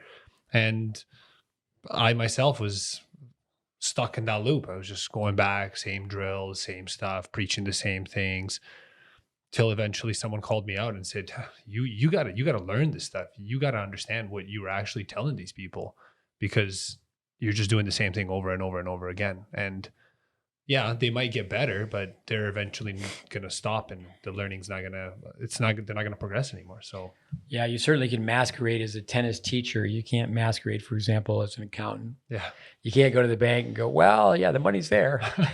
You know, Mm-hmm. it's a pretty easy profession to BS, to be a BS artist. In the program that you were in years ago, David, I would take the student and I would debate the student. I would give the student rock solid information. They had the rationale based on scientific principles, logic. And then I said, no, I'm going to say no. You volley with a continental grip on the forehand side and your elbow in. And then, Mm-hmm. there's so many people out there that have so much experience communicating. They're confident. They don't really even know. People ask me, what do you do? I fight ignorance every day. They don't know, and they're giving out bad information. yeah, Oh, you don't have time. This is what all the pros do. And da. Once somebody says, this is what the pros do, it's just amazing how that happens. With having Jim Klein here, I looked at a Ryan Reedy 2-minute, and he does a very good job. He's acknowledged Jim. He's acknowledged me.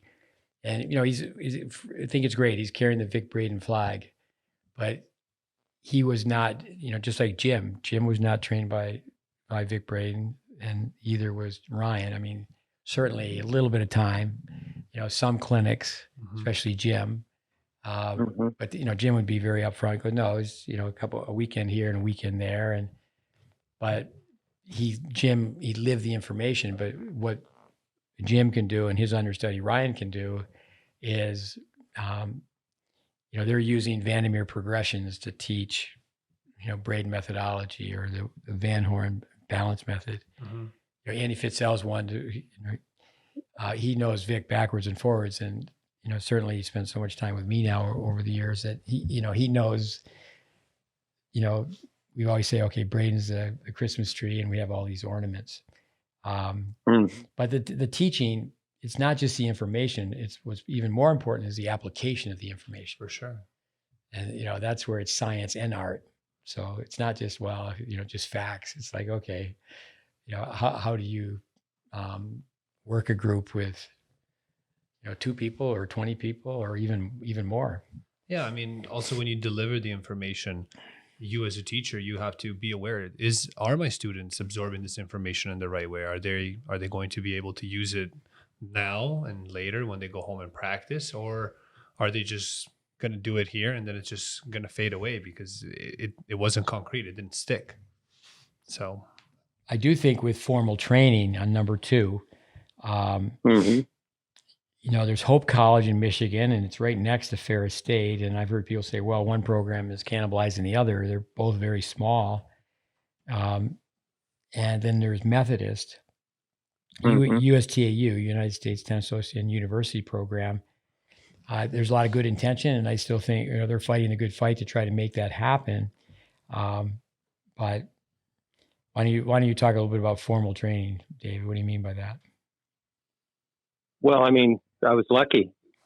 I was lucky that my friend was opening a magazine and saw it and came down and, bumped into you and asked you how I could make the tennis team. And but little did I know that was not going to be anything really pertinent to my future. And but Tennis Tech, as we called it back when you ran it, I mean, it was a comprehensive 2-year program that just, really turned people into candidates, I would say, to go on and be great tennis teachers. And I think that from there, you and I have talked about it before. I mean, it ideally should have been a 4-year program minimum. But, that was to me that was lap 1, the formal training that we received there. And we received it in a very, heavy dose relative to, I think, how most people would receive formal training in this day and time. They don't have that means. And so even with that heavy dose of formal training, that really I mean, maybe wasn't even a complete lap one, really, in terms of competency. I think that just got you prepared to go out there and not embarrass yourself, and at least not do damage to people in regard to getting them down the road in the sport of tennis. And I really believe that one of the biggest, even people that are pursuing the curriculum that you've laid out and put together, and I believe that one of the biggest mistakes made is people just don't teach enough. I think that people only teach when they get paid. And I think that teaching has to be done from sunrise to sunset for a long time, for years and years, in order to get the ability to know when to implement information in a particular manner to make the best results. And, I think of a tennis lesson that we observed you doing, Steve, years ago, and on the campus of Tyler, and Mark Voss, his dad, came in, and I don't even know if he had held a racket before, and you had agreed, I think, to do a lesson with him. And we were all observing, 100 of us, and I think I might have been on staff then. It was the same thing either way, but and you just took him out and you just worked on palm guidance. I mean, it wasn't really even making a circle or a letter C or anything. It was just trying to get the guy to get his palm behind the racket and just, get it square and move the hand to the target a little bit. And, I think that everybody was expecting that you were going to stop him and work on making a pivot and a unit turn and all that. But that kind of experience that you already had way beyond what we could gather was why you did what you did in that. And I think that pros need to teach. We're tennis teaching professionals and coaches, and you won't get there. You will fall short of your individual best in your career, in your journey as a teacher, if you don't live on a tennis court teaching. And if you're waiting to get paid for every lesson you teach, you're never going to get there. And that's just I really believe that with my whole heart. And I think that the more you teach, the better you get. The better you get it, the more fun it is. And then, eventually you'll have people lined up at the door and you'll become a Pied Piper in a different way. And I just think the whole, to me, tennis teaching is,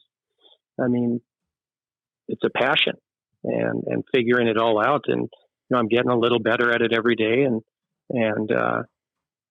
But I think that the starting point is certainly what we had with the formal training there. And I think you improved it and even bottled it up with some other things since then. And it's there for everybody to pick. I do think that, and understandably so, that many people have to just carry the briefcase. They put themselves in a position where maybe they own a facility or they're just managing so many pros, but people can still find time not to remove themselves totally away from the tennis teaching side of things. But I think with formal education, again, I've said it many times on this podcast, but by the age of 26, I've been trained to teach tennis by Vic Braden, Dennis Vandermeer, and Welby Van Horn. And certainly we have a number of pillars in our course, Tennis Intelligence Supply. I mentioned over 100 coaches, and if you're a lifelong learner, you're learning all the time, and you learn from your experiences, you learn from your students, and it's just nonstop. But with that, people have to go back to the well. The people that I've worked with that have developed players are the ones that, in their own way, these podcasts certainly help, the content we have online, but they send their players to work with us. They send their assistant coaches to work with us. And, it's continued education. It's not like, well, okay, I did that program and then I just move on. With the same thing with a player, a player never outgrows working on a fundamental review. Right. I grew up in ice hockey, and you watch an ice hockey team warm up now, and they're doing the same drills in a warm up that they did when they were peewees. Yeah. And basketball teams, the same thing. Mm-hmm. But for some reason in tennis, I think we miss that. But I do think the formal training I just think, like, say the player development manual you have, and Mm-hmm. have people come in, and I've always said that, I've met so many of your pros, and just in one way or the other, whether I send somebody out there as a player or someone out there to coach, and if people say, well, no one can work like Dave, and I would just kind of laugh. I go, what do you mean no one can work like Dave? He said, sure you can. You just, sun comes up, you get up, and you just put the hours in. And if you're not giving a lesson, I can't tell you how many times I've told people, just go sit on his court. And with the renovations, do you still have that snack bar across the street? Yeah. Yeah. So that's not where you want to hang out. That's not where you want to hang out. No, we've made progress with that, changed the culture of that a little bit, and in a positive way. But a lot's changed there. I mean, you'll see it. It's some of it's going to give us a better opportunity to help kind of breed that student of the game attitude from coaches and players, I think. Let's go with number 3. I like number 3. I like all these, but number 3 just jumps out like, okay, I like this one. Go ahead. All right, let me take a peek. Number 3. Looking for number 3. There it is. Do not join the tournament ranking rat race. Even if you win it, you're still a rat. A rat. It's just amazing. I've had some kids here recently that are, they're seniors, and one of them is going to take another year, and they have holes in their game, but they just cannot not play tournaments. And it takes some time off for the tournaments. And I think with what Alex read off with the Division I tennis, I mean, if you're a 10.7 and you say, I want to play at such and such school, it's, I'm talking about the boys, the teenage. Mm-hmm. And how's it go? The teenage boy, the most unmanageable ant of them all. I used to be one of them.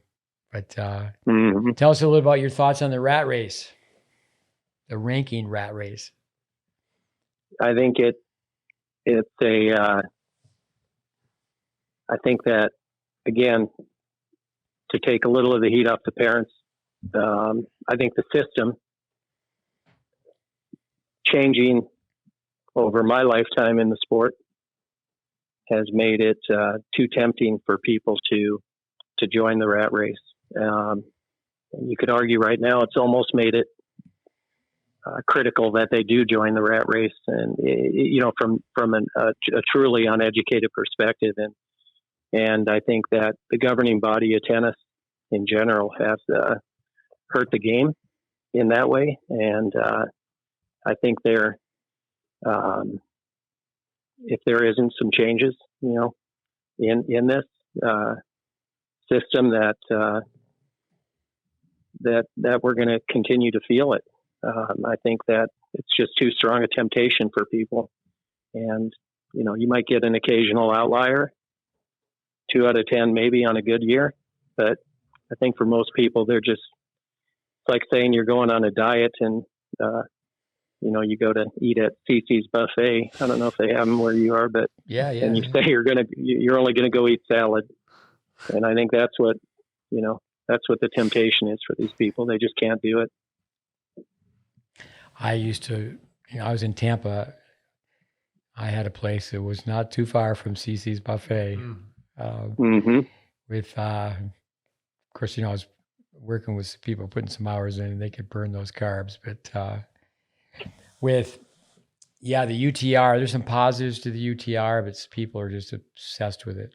What's your UTR? And I ask people, okay, what's your UTR at the track? What's your UTR in the gym? Mile time, what's your UTR? The library, what's your UTR? With fruits and vegetables, what's your UTR? And people don't get it. They just don't get it. And then also too, that there's just so many people that overanalyze it. If you're playing number 6 on a Division I college tennis team, one of the Power 5 schools, that's a really good tennis player. Mm-hmm. But they're playing the other number 6s, and then so they don't really have a chance to improve their UTR. And, you know, some parents overanalyze that. Well, this team's not really this college team or UTR stats. Just go read a book, you know, just go making paper airplane. I mean, they're just overanalyzing it. And, in most cases, they need to go for a run. Yeah. But no, that's a good one. Let's go to number 4. Number 4 coming up. Number 4. Oh, searching for number 4. Don't worry. Don't worry about scoreboard results. Utilize stats and video to document progress. Yeah, I know that was a line of yours for so many times. Is don't let the scoreboard regulate your emotions. Maybe that was my line. Maybe you and I stole that. That was actually your line that I stole from you, but you forgot that I stole it, so I'm going to claim it. All right. I first heard you say that when we visited you in Tampa at Hillsborough Community College, and I brought that group of about 20 down there, and one of them was Max Stevens. Oh boy! And he played against. He was playing against McHale. Because I think Connor would have probably beat him then, but Connor, for some reason, wanted to follow me around because I think he was 8 or 9, and he realized I drank a lot of soda, and he was thinking he could. He was just like, I think I was shifting him Mountain Dews through that whole week we were there.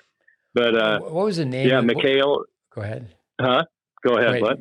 McHale. Go ahead with McHale. Oh, and I remember Max and McHale. Yeah, playing out there, and Max still had a 2-handed forehand at the time, and you know McHale beat him, and you know Max was just.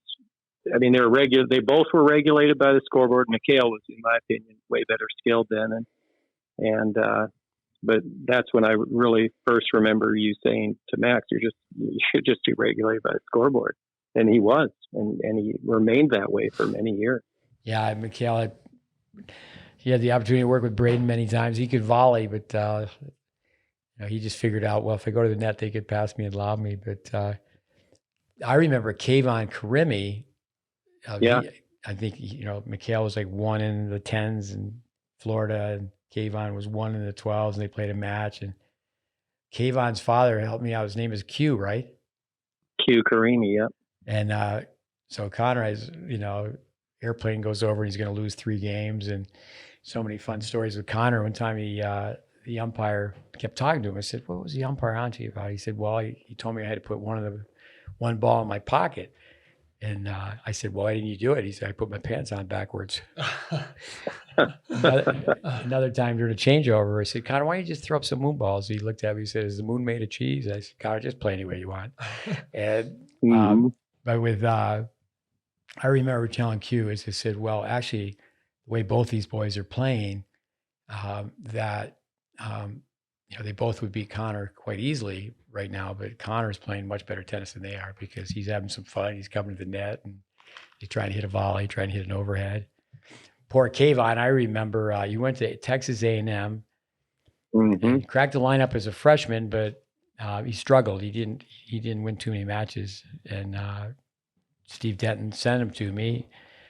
You know, so you really don't want to be playing at Texas A&M and have to be sent back to work on your technique. But he just hit forehands from everywhere, and but yeah, obviously he was a very good tennis player to get to that level. But yeah, the rankings, I like the idea.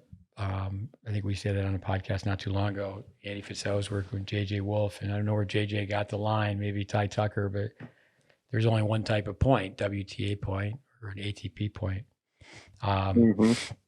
But yeah, the ranking with, you know, there's so many great lines, you know, you won't find pro tennis will find you. Your game will get you ranking points, but your ranking points won't get you game. Yeah, that's a good one. Let's go to the next one. Big Dave Anderson, Minot, North Dakota, the guy with the good looking blonde hair. Number 5, don't undermine the efforts of coaches. This never has a positive result. We lost you for a minute. I thought maybe you got your hair in your eyes or something. Yeah. I didn't. Read number 5 again. Don't undermine the efforts of coaches. This never has a positive result. Do you get me that time? Yeah, we heard you. What do you think, Alex? That makes sense to you? Yeah, that makes sense. I mean, you guys mentioned it earlier. parents, you know, they hear things, they see things, and they in a sense lose faith in the coach, or they think the coach is not trained well enough, or they don't know what is right for the kid, and they bounce. A lot of them I find just say, when they want to get out and they want to do it the nice way, they just say, oh, you know, my kid just doesn't hear you the same anymore. You know, you just become another voice in the crowd. They don't hear you anymore. So we need a different voice. So You hear that in pro sports. yeah. So they kind of take off in that sense, and I feel like that is a way to like undermine what you're doing. Like you were good to some extent, but now my kid's better, and you just simply can't do it anymore. So adios. Well, I think kids, really good kids, you know, their parents are just noise. You know, turn the lights off. Mm-hmm. You know, put your dirty clothes in the hamper, whatever it is, over and over again. Wipe off the kitchen counter. And years ago, when you just give a 1 hour weekly private, I think that you got more attention, more focus from the students. But that's the thing about having a staff, having a culture. The 18 should pull the 16, 16 should pull the 14s, and it should be the process. And then if you're clever, I mean, if you have a deep program, everybody can help everybody. You create that culture, that community. But no, people can like, okay, I got to hear it from somebody else, but they don't need to hear something different. You know, they can hear the same thing. And that's what's interesting about having a staff of different personalities. But if, you know, personality is going to come into it, but, you know, common denominators, is there rhyme and reason for what people are doing out there? Yeah. And I just want to say one other thing, like what Dave said, you know, he's got a lot of coaches, and sometimes you don't have to leave the program. You maybe want to work with a different coach, and that's fine. You speak with the director of the facility, and we can put you with someone else, as long as, you know, we are working on the same things and we're preaching the same story. And different voice might change the outcome and might help out as well. So no need to just abandon the coach and the program. Give somebody else a shot, as long as it's in the same building. Yeah, and I think the flip side too. Yeah, just exactly what you said. I think sometimes coaches fall asleep at the wheel, and you know, we're putting some of this tonight in from the parents' end and the players certainly, but you know, the coaches got to stay alert and focused, and everything we're asking out of the kids and the parents. I mean, everybody's got to be dialed in, and you know, with parents undermining coaches, I've seen problems arise because really inappropriately, I think that I've seen coaches address things with kids, 12, 13-year-old kids, that are kind of derogatory towards a parent. That really, you know, if you want to say that one-on-one with the parent directly to them, I think it's appropriate. But so, you know, everything has a flip side to it a little bit, but I've seen a lot of journeys disrupted just because there's too many questions. There's too much questioning, and the questioning really, in my years of doing it, is everybody's trying to rationalize to try to get out of doing work, and you know, it's just, you know, and so your mind takes over, and we're comfort zoners by nature, and everybody's just kind of, you know, trying to find something to, you know, a shortcut, I guess you could say, but it's hard work. Sport's hard. I don't know when every sport's hard to get pretty good at it. And I don't know when that became such a difficult thing for people to remember. It's, you know, to have people tell me now that, you know, that it's not good to run. I mean, I ran my whole life in all my sports, sprints, carrying people on your back. I mean, I didn't see massage therapists or any of that. And you know, it's just mind-boggling. I use that word a lot lately because I just can't really stomach the direction and the softness in the culture. And I think the U.S. culture, you know, up here in the mountains, there's 16 clay courts, but 4 of them are at the bottom of the mountain. So up here we have 12 clay courts, 3 indoor courts. There's 8 pickleball courts that you know, we have only used one time. There's so much court availability up here. But, you know, the mistake we've made is, hey, you need to have a pair of shoes for the clay and a pair of shoes for the hard, but also bring a pair of running shoes. You know, the European kids, they run and run some more. With, you these were so well written. I just have to digress here a little bit. Your longtime, childhood friend, Fred Foreman, did he help you with this? Did he write this list out and send it to you? No, I used AI. AI makes everybody look smart. I had a guy show me Coach Andreas showed me something. I said, I need this one document. He goes, tell me what you need in it. And then I said a few things, and he kicked out this document from just AI. And I was like, what? What just happened? I don't know. I think we might be, I don't know where it's all going. It's way above me, but yeah, AI definitely interesting. No, that's my ADHD when I can't sleep at night. All right. Writing notes on my phone. I like the next one again. Let's go 6. Number 6 takes me longer to find them than it does to write them. Number 6. Can you hear me? Yeah, of course. All right. Don't compare your child's journey to others. Their process may be slower or faster, but each has a unique story. I see this error a lot. Yeah, especially even within a family, sibling rivalry is healthy, but at the same time, just keep on keeping on. Is it the Bob Dylan song? Yeah. The competition's in the mirror. Don't worry about what the Joneses are doing. Just put your head down and go. That's very well put. You sure Freddie didn't write that? Bob Dylan lived in Fargo. I just found that out. Fargo, North Dakota. I couldn't believe it. I had no knowledge of that until the other day. Oh, that's right. Yeah, that's probably because he was far out. That's what he wasn't from Fargo. He was just from far out. Well, he was from. I think he lived in Duluth. That's where he grew up, Minnesota. And spent a little time in Fargo. Bob Dylan. No wonder he's saying that way. He was frozen. He couldn't open his mouth. Yeah. I think you got to give people space, to grow. I think it's hard when you have a sibling who's shining, and sometimes you just get their branches out of the way, and you're able to grow a little bit, and but also just it's amazing to me the off factor that people have, and you said it earlier.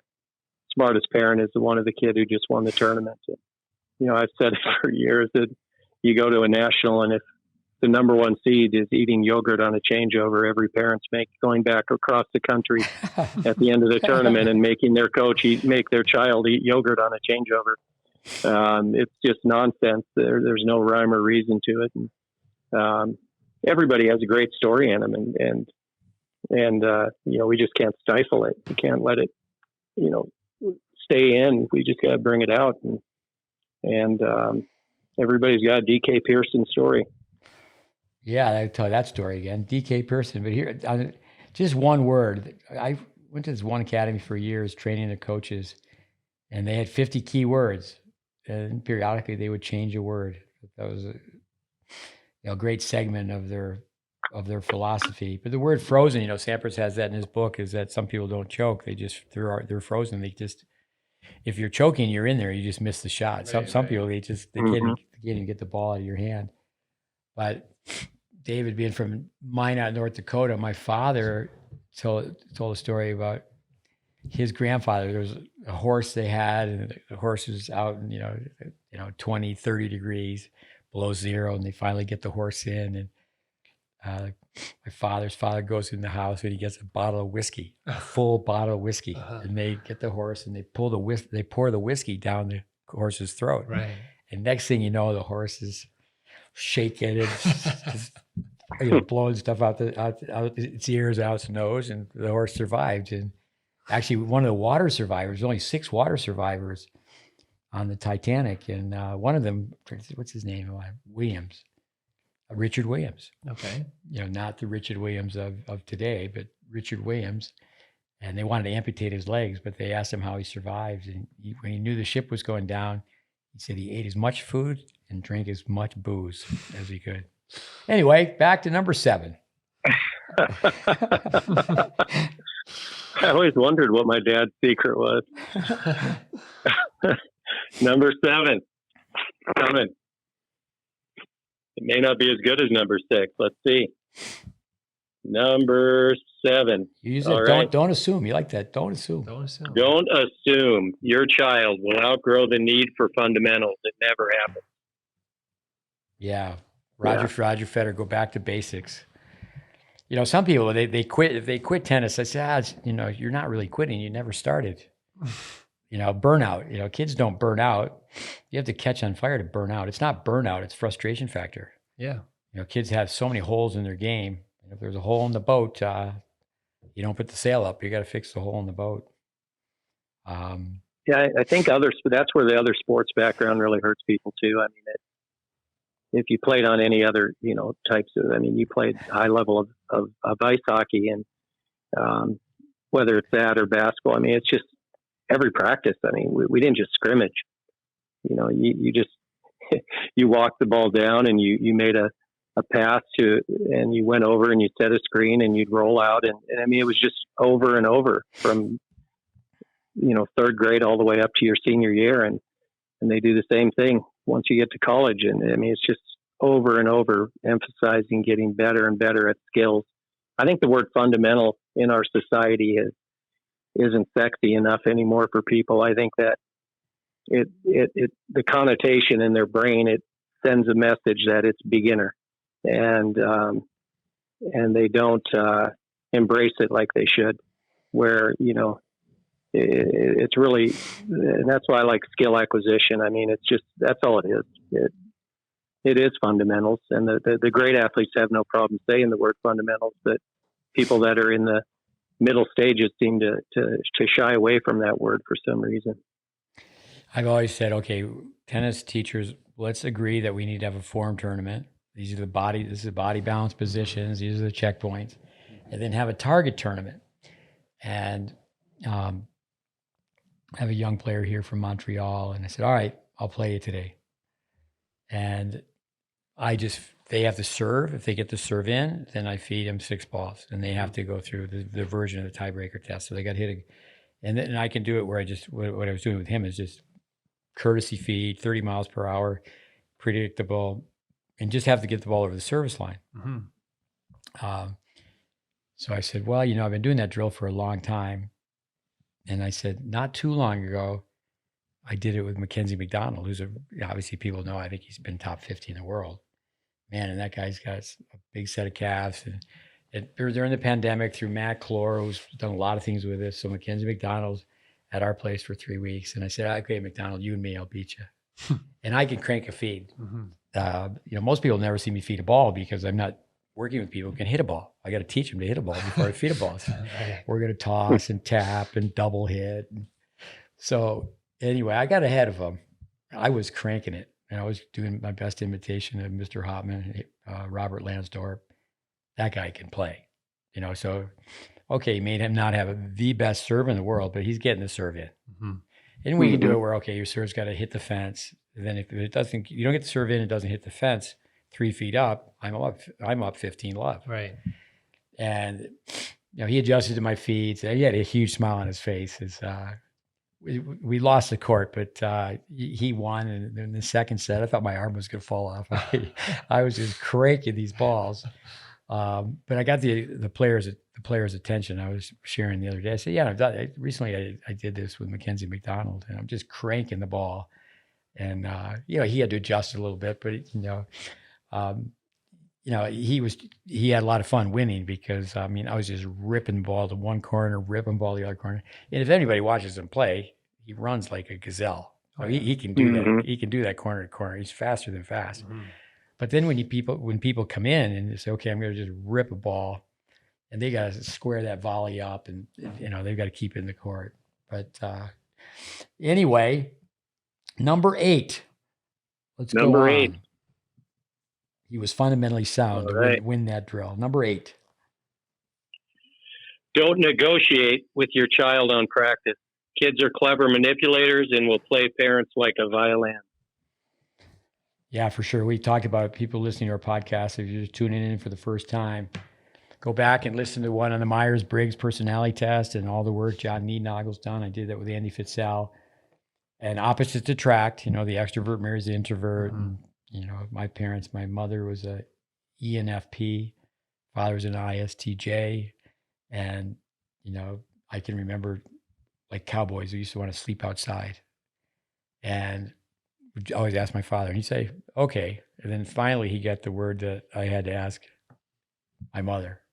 And then, she would just ask like where, who with, Mm-hmm. and, but kids, parents should never, it's a strong word, never disagree in front of their kid. They can disagree, but let the kid go to bed and then disagree.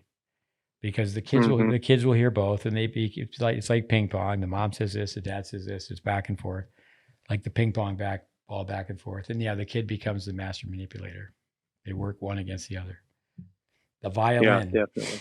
And another line for that is the tail's wagging the dog. Like, who's in charge here? I have no problem. I mean, I'm old enough. I mean, I was a volunteer tennis coach in the summer of '73, so. My math tells me right. I've been doing this for 50 years, and when I work with a kid, I mean the parent, they need as much training as the kid, and they don't. A lot of times they don't think that. Braden used to say, if somebody's working for a corporation, if they're in charge of a lot of people, it's going to be so hard to teach that person because they just think that they know. Because they're in a leadership or a management or a combination leadership management position. What do you guys have to say about that? Number 8, play the violin, baby. Go ahead, Al. I'll let you go first. You go. Well, I mean, I raised 2 of them, and I'm raising 2 more in my grandparents or grandkids now. And I mean, they just kids. Work ethic is going to be formed through moments like that and their character. When we talked about character development, and I don't know where my youngest daughter got it from, but I mean, when she says no, it's no. And she's 5'1" and maybe 105 pounds, but she's 1,000 times stronger than I ever was, for sure. And I've watched her. Our grandkids that we live here with, they're limited on screen. I mean, the little one who's got a temper on him, I mean, he'll kick and try to negotiate with her on that kind of stuff. And it's just no. And then she'll let it go for a while. And then she'll say, I'm going to set the timer for 2 minutes. And if you're still doing this at the end of the timer, there's trouble. And, he stops. And so I think that, to me, when I think about the practice, I'm not talking about nothing just going to practice. For kids to take a private lesson and not follow up on their own, not have the routines at home. I mean, you may as well just take the money and throw it into the fire, because it's a waste. And I think that, again, that 3-legged stool is important. I mean, it's not a 2-legged stool. Usually it's not the player and the coach. It's got to be the 3-legged stool, and that there's got to be, I hope that some of the parents listening realize they have a huge role here, not just in the development of the tennis from helping us get their kids down the line in that sport, but from the character development. Because without character, and Steve, you told me this, I don't know, 1985. You didn't tell me directly. I think it was to a group of 100 coaches, but if you can't teach character, you can't really develop tennis players. And so, it's a unified approach for sure, and probably more so in this day and time than it was 15, 20, 30 years ago. Well, that's one great thing about your daughter is that if people make a study of successful tennis players, the boys, it's ideal if their mom is the force. And it's ideal with girls if the boy is the force. The dad, you mean? The dad, thanks. That's a senior moment right there, well, right? That's why you're here. Okay. You got to keep me on track. That's where's Andy Fitzell? Yeah, that's why the fact checker, I make lots of mistakes with Roger Federer. Roger Federer's afraid of his mother. If you just read about like the time he bleached his hair blonde and the mother thought he was making, a spectacle himself and drawing too much attention, and wore his hat way down, I mean, those are the stories I like. I like the backstories about character. I mean, the Federer story that comes to my mind, where and people who've followed our podcast have heard it, but it's good to hear it again. Where he made fun of the girl who couldn't speak, a Turkish girl in Switzerland who couldn't speak Swiss German, and he made fun of her. He had to apologize to her in Turkish, in writing and orally. So there's a reason. And the parents talking, you read about when he was younger, and he didn't handle himself too well, and the long car rides home is that the mother and father, they've got to be on the same page. Here's something, old school, new school. Another way to say that is good cop, bad cop. Right. Old school is really bad cop. That's right. We're gonna do what you don't want to do. I tell parents all the time, don't be your kid's buddy. I mean, you don't have to be over the top and such, but it's like, no, this is business. I mean, you said you want to be a tennis player, and this is what's going into it. Buck up, shut up, put up, and let's go. Yeah. Yeah. Let's go on to number 9. Number 9, don't think that multi-sporting or late starts are negative factors. It kind of ties in with one of the do's earlier. I just think even the good athletes that you see come through tennis, they're lacking some diversity in their skill sets athletically. I think that only comes through multi-sporting, and I'm personally, I know you are too, a big believer. I mean, I've heard you say a million times that one of the things that really helps a young boy become a better athlete is playing a helmet sport. There's something about the thought of getting hit by a baseball or getting knocked over in football, and contact sports to me are unique in that way. I believe they really help. And I told a group of parents yesterday. I said it was about 6 kids, and I said I think that it'd be a great exercise for you guys just to go to one of the inner city boxing clubs and during this perceived off season, spend a couple of months learning that skill and learn to spar.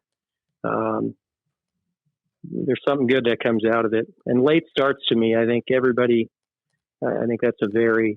obviously an early start. It's like investing. I mean, put it in and it builds over time, but I don't think late start has to be the doom and gloom that people think.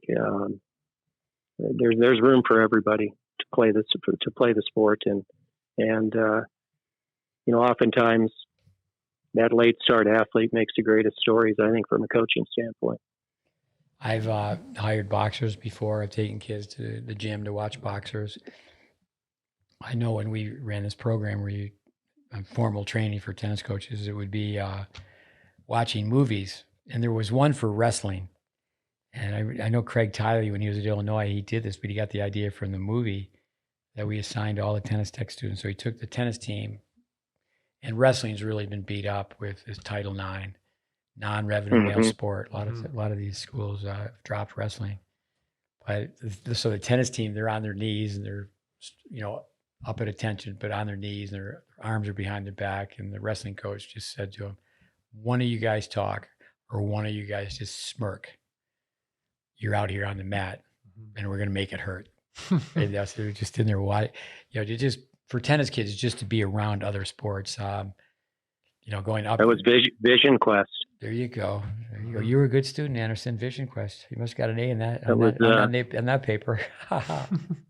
Matthew Modine was in that. That was a great movie. Vision Quest. Anderson can remember not only the score of a match, but what court they played on. Wow. Typically, except the matches I've lost. I have a very good memory, but that's something that just I don't have a handle on that, but I do remember many, many things. With no, for sure, it's just going to take more time. You just have to, if you have a late start, most kids do have a late start and a bad start. You just have to have a healthy work ethic. You're either a 1 or a 2. Ones are all in. You say you want to be a tennis player, you can be a tennis player. Being a hard worker is just a choice. It's just a choice. With Okay, we're at 10. Number 10, the finale. It's like David Letterman's top 10. I was going to say David Letterman. Good. Read my mind. Not difficult to I mean, do. this is, I have mixed feelings on this one in terms of how that don't hold the financial aspects over your child. It's important they realize the sacrifices, but that they not be held hostage. I think they have to be aware of it, but I don't think that it can be something that is constantly thrown in their face. No, I think it's much better if the coach says, "Hey, the kid, hey, you got to be a giver, not a taker. You're never going to be able to pay your parents back for what they're doing for you unless you just become a great kid with a great attitude and a great work ethic." I mean, you are a great kid if you have the great work ethic and the great attitude. But there's no on the flip side of that for their parents, there's no return on the investment. Right. Tennis is the vehicle that you've chosen. There's extracurricular pursuits, and not everybody has to say, okay, I want to be the best I can be. I want to play tournament tennis. I'd like to play in college. I'd like to play beyond. But the coaches should all teach safe tennis. They should teach safe tennis. In other words, we're teaching tennis in a manner where prevention of injury. But when you could comment on Chad Clark, I know Jennifer Roberts started him out, but you did the bulk of the work, and he became a very, very good player. It's too bad that pro tennis just wasn't for him. I remember being in Canada, and he was with me in Canada, and he didn't even play like a full year. And why don't you comment on that for a minute, Chad Clark? Well, I mean, he's still in the city here. He was a young guy that I think was all in as a junior tennis player. I think looking back at it, I was just cutting my teeth as a coach. And for a kid like him coming from a small area in East Texas, it would have been really important for a guy like that to actually learn to travel at a younger age.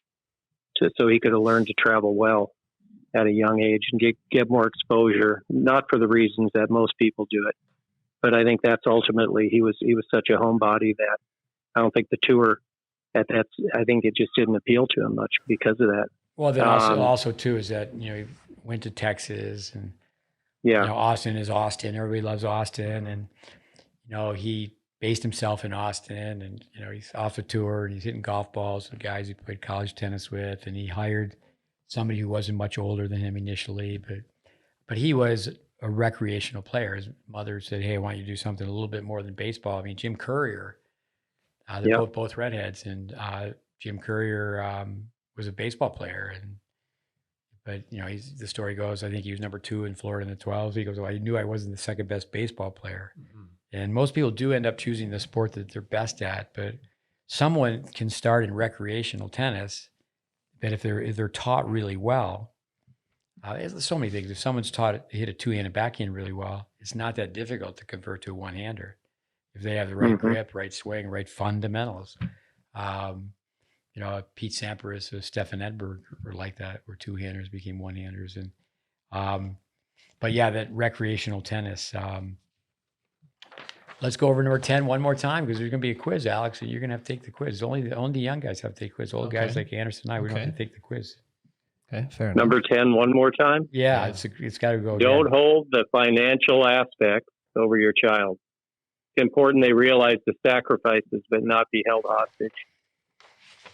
I do think that it's gone away, where kids used to work part-time jobs, and I think the serious tennis player, the parents should get a stringing machine, and they try. The parents, the kid needs to be able to help out. Can the kid pack a lunch, and can the kid help reduce costs?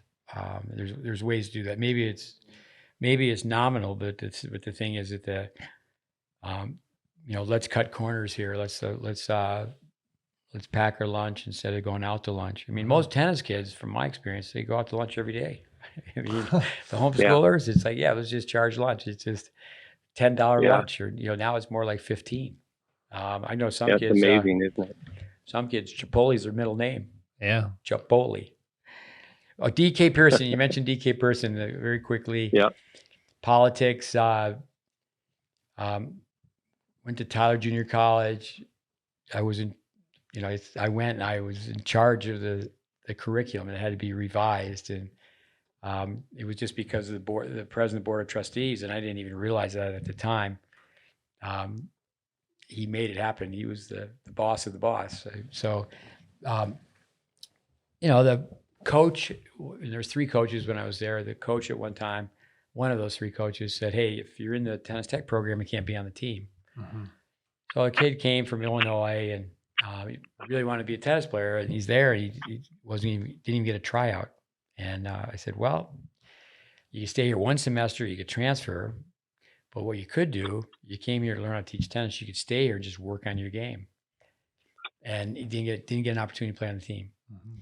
So he just stayed there and trained, and he got better, and he got better. At one time, the coach made the mistake of the team traveled, and he asked me if I could put together a tennis tech team to play the second 6. Mm-hmm. I said, "Yeah, I could do that." Mm-hmm. And I mean, I knew how everybody on campus hit the ball. I'd hear from Mike Custer. He was part of that. I said, "Okay, guys, in here." I came in, I raced the board, I go, "We got a match." And I said, "This is what you were going to do." And I matched the players up, and we played 9 matches and won all 9 matches. And so anyway, what happened, it was Peter Dixon. Does that name ring a bell? Anderson? Peter's a good guy. So I hit balls with him quite a bit back then. So Dan, not in that era, but after. Yeah, I played college hockey with Dan Dixon, but Peter Dixon. So the 2 years goes by, and the coach who didn't give him the opportunity, he had left and gone to another college. And DK played nationals, and he beat someone who was on the team, and it was Peter Dixon, who was a very good tennis player. Peter Dixon, he was just a young guy hitting balls. He didn't know the politics of it. And Peter actually took tennis tech classes afterwards because he just knew. He goes, "Oh, okay, all right." People didn't always take the program. We took some classes, but I remember that like it was yesterday. Is DK's mother calls me up, and she's in tears, and because he became a much better tennis player, but he stayed there, and he didn't have the opportunity to be on the team. It's there's many people that because you stayed in the Texas area. I know you came to Florida. I'm in Virginia now. You went to Florida with me for a while. That's an experience that we could talk about on another podcast. We were running together an academy in Boca, and what could have been. But anyway, I'm going to draw something up on that. Yeah, with DK, he so he left with the teaching skills, but there was many people. I think of say a Todd Longfellow. I mean, there's people who they were denied the opportunity to be in the program, but then years later they were very heavily involved in Texas tennis. It was not Todd Longfellow, Todd Taylor. Todd Taylor. That's where the fact checker. That's where the fact checker stepped in. Barbosa, it's got to be about world-renowned tennis, not Texas tennis teachers. But that's a great story. Yeah, Todd Taylor. Alex, why don't you ask this young man, Dave Anderson? He's a tall, good-looking guy. He's got wavy hair and I'm a former hand model. Former hand model. Wow. Yeah. I had exceptional hands. They filmed well. Actually, the Lord works in mysterious ways, because when I was losing my hair, Dave Anderson gave me more grief than anybody else. Oh. And I think he lost his hair before I did. I probably did, but a lot of it's because of that time I spent around you. I was so damn nervous. Yeah. Yeah. Anderson, over here, I need to talk to you about your future. You have one question for this young man, Alex? Or a comment, a closer? Oh, putting me on the spot here. Closer. Smith. Write it on the anything goes. No holds barred, Alex. I mean, you mentioned a comment before regarding team sports, and it'd be a good idea for, kids to practice or be part of a helmet sport. I come from East Europe. We didn't have many helmet sports. We almost had no helmet sports. We had soccer, big team sport, basketball, big team sport, volleyball, huge team sport, A lot of these sports, they didn't require the students to be physical specimens in size. It was helpful for basketball and volleyball, but how would some of those sports, relate to what you said regarding hockey, football, baseball, let's even say lacrosse, right? How could that relate? I mean, when I think I use the word helmet sport, and I know Steve says the same thing. It's just kind of a phrase from back in my youth, anyways. That it wouldn't have to be a sport necessarily where a player's manning a helmet. It was just very common. Mm-hmm. I don't think anybody I ran with in my youth that didn't play a helmet sport. I mean, everybody I knew played baseball, basketball, football, or hockey. Everyone. I mean, usually two of those sports, and so I guess the team sport aspect. I mean, I like team sports because of being benched and being cut, and I know that's been discussed here many times. So those other sports are fine, volleyball, Mm-hmm. anything like that. But I just think there's an unbelievable humility that comes out of being called to the bench and not having any control of your destiny in terms of that game you're in right there, in getting back into the game. And, tennis doesn't offer that. Tennis, it does offer it, but it does it in a very subtle manner. And before you even realize that it offers that aspect of the sport, it's too late With for people. women's soccer, Mm-hmm. I don't know if this is still true, but it was the second sport for concussions. When people had a football, Mm-hmm. I'm surprised that they haven't come up with some, even for the men. I know the soccer players are pretty flamboyant and they would maybe hide their interesting, unique hairstyles. It's interesting. Yeah, women's soccer is tough. My niece was a blue chip player out of Illinois. She was recruited on her way to Iowa State and suffered a concussion her senior year that sidelined her and took her out of the sport. It was one of many, but it's a tough sport. Barry Hent from Minnesota, he's a soccer player, and he wrote a narrative on our program. I was asked to put that up again on Facebook, so I'll do that. But we did it once, and we were supposed to do it a second time, but the pandemic didn't happen. But I went to watch one of his 5 daughters play soccer. It was high-level soccer, like the best players from St. Louis, the best players from Minneapolis. And the sport is huge. I mean, there's and it was in the Tampa area, and it's okay, I've never been here. And there's 10 soccer fields, and there's all these buses and all these concessions. I can remember in a TK Gorman gym. That was a small private school, and people said, "Well, why are you teaching over there?" And at that time, there was 4 clubs in this small city, Tyler, Texas, and I had students that were at all 3. Mm-hmm. And then I also worked at the college, but TK Gorman had these 4 beat up courts, but we had access to 2 gyms. One had a tartan surface, and one had a wooden surface. And we used those in the wintertime. It was difficult because we picked kids up, and they went to regular school. We drove door to door. It's just a small city, 70,000 people. And we used to practice before they went to school. We'd get them in the gym. But in the summertime, the school shut down and the school was just empty. So we had a stadium stairs we could run, this beat up old track. We raised money to fix the courts. But I remember having, you would remember John Lafney Diaga and Kostas Skapolaitis. So we brought in some foreign players. And one of the reasons we brought in foreign players is the college coach, he wouldn't let his college players play with our juniors. I said, no problem. I said, I'll bring in players that are better than your players.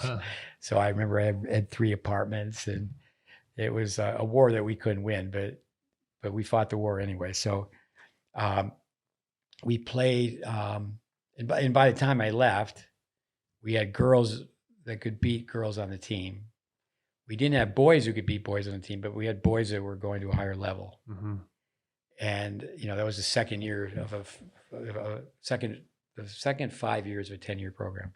So I said, okay, these guys from South Africa, they're terrible basketball players. And maybe that's not true anymore. Maybe basketball in South Africa is more of a sport now. What is it, netball in South Africa that they play? I don't know. Yeah, so I don't know. I've been down there a few times, but I don't think there's a lot of them in the NBA. Yeah. Okay. So I said, all right, we're going to play soccer. Mm-hmm. And then once the ball gets in the, what do they call it? The rectangle right in front of the hoop. The guys shooting baskets, they're at the foul line. The paint. No. Anderson, you should know. Come on. Where's that jock guy? The rectangle in front of, are you talking about on the backboard? Your guy's shooting baskets. He's at the foul line. Yeah. The rectangle right in front. It's squared out in a rectangle where the players line up in basketball. Yeah, where they wait for the rebound. Yeah, right? Inside of it's called the paint. Yeah, the paint. Yeah.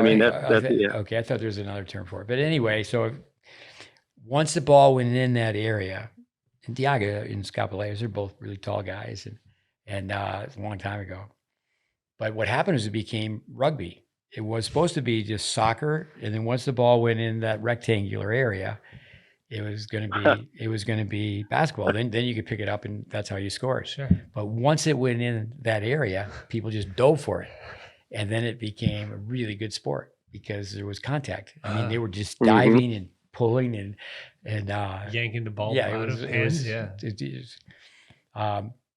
But then to have junior tennis players, to have a gym like that, I think in the States especially as junior players, they're not around athletes. They just go to a tennis club and now, there's a tennis club. Well, maybe there's a swimming pool. Maybe there's a golf course. Mm-hmm. But, like I remember going to Prague and it was like, whoa, these tennis kids, they're around the athletes, at that time at the Sparta Club. But the 10 do's and don'ts. All right, David, sign off. What do you got for us? Thank you for being part of this. Thanks for another podcast. Yeah, it's always fun. I enjoy it and appreciate the opportunity to be on here. And Alex, nice getting to know you over the phone a little bit. Good luck with everything in your journey. Thanks. And get to all the coaches out there, get out and teach. Thank to you. the parents. Thank you. Likewise. Stay strong. Enjoy listening to you and the stories you and Steve share. Yeah. Some of it even has to do with tennis. But we'll have you on the next podcast next time. I'm going to come out for a great acronym for your wife's name, Jenna. It ends in A, so I should be able to come up with something that a chirp towards Anderson. That locker room. You'll turn it around. You'll turn it around. Yeah, you can think of that. I'll get that. I'll send it in with the what could have been in Boca. What we really need to do is, for our listeners, is we talked about having a reunion. We got to get Freddie Foreman on. You and I could be on the line, and we get Freddie on. And I've told people, we're going to have a reunion, and the feature is going to be Fred Foreman Anderson tennis match, and the money's on Foreman. Oh, Foreman. Yeah, that may need to be edited more than the Costello one. So that might be. We might even have to put a disclaimer in front of that one. You'd like Costello. You'd like Costello. He's a character. It's always good to know characters. All right, Anderson, you're a character. Okay. Thanks for doing this. All right, the best thanks, to guys. you and your see team, you later. your family. Adios, amigos. Take care. Bye-bye. Good night. All right, everyone. Thanks for listening. With podcast 168. What did Andy Fitzell ever start? We keep doing this. I'm told that some people like these things. Alex, thanks for being part of it. And Yvonne, the man behind the scenes, the man who does all the work. He's the brains of the operation. And we'll keep going. Podcast. All right. Good night. Good night. Good night. Thanks.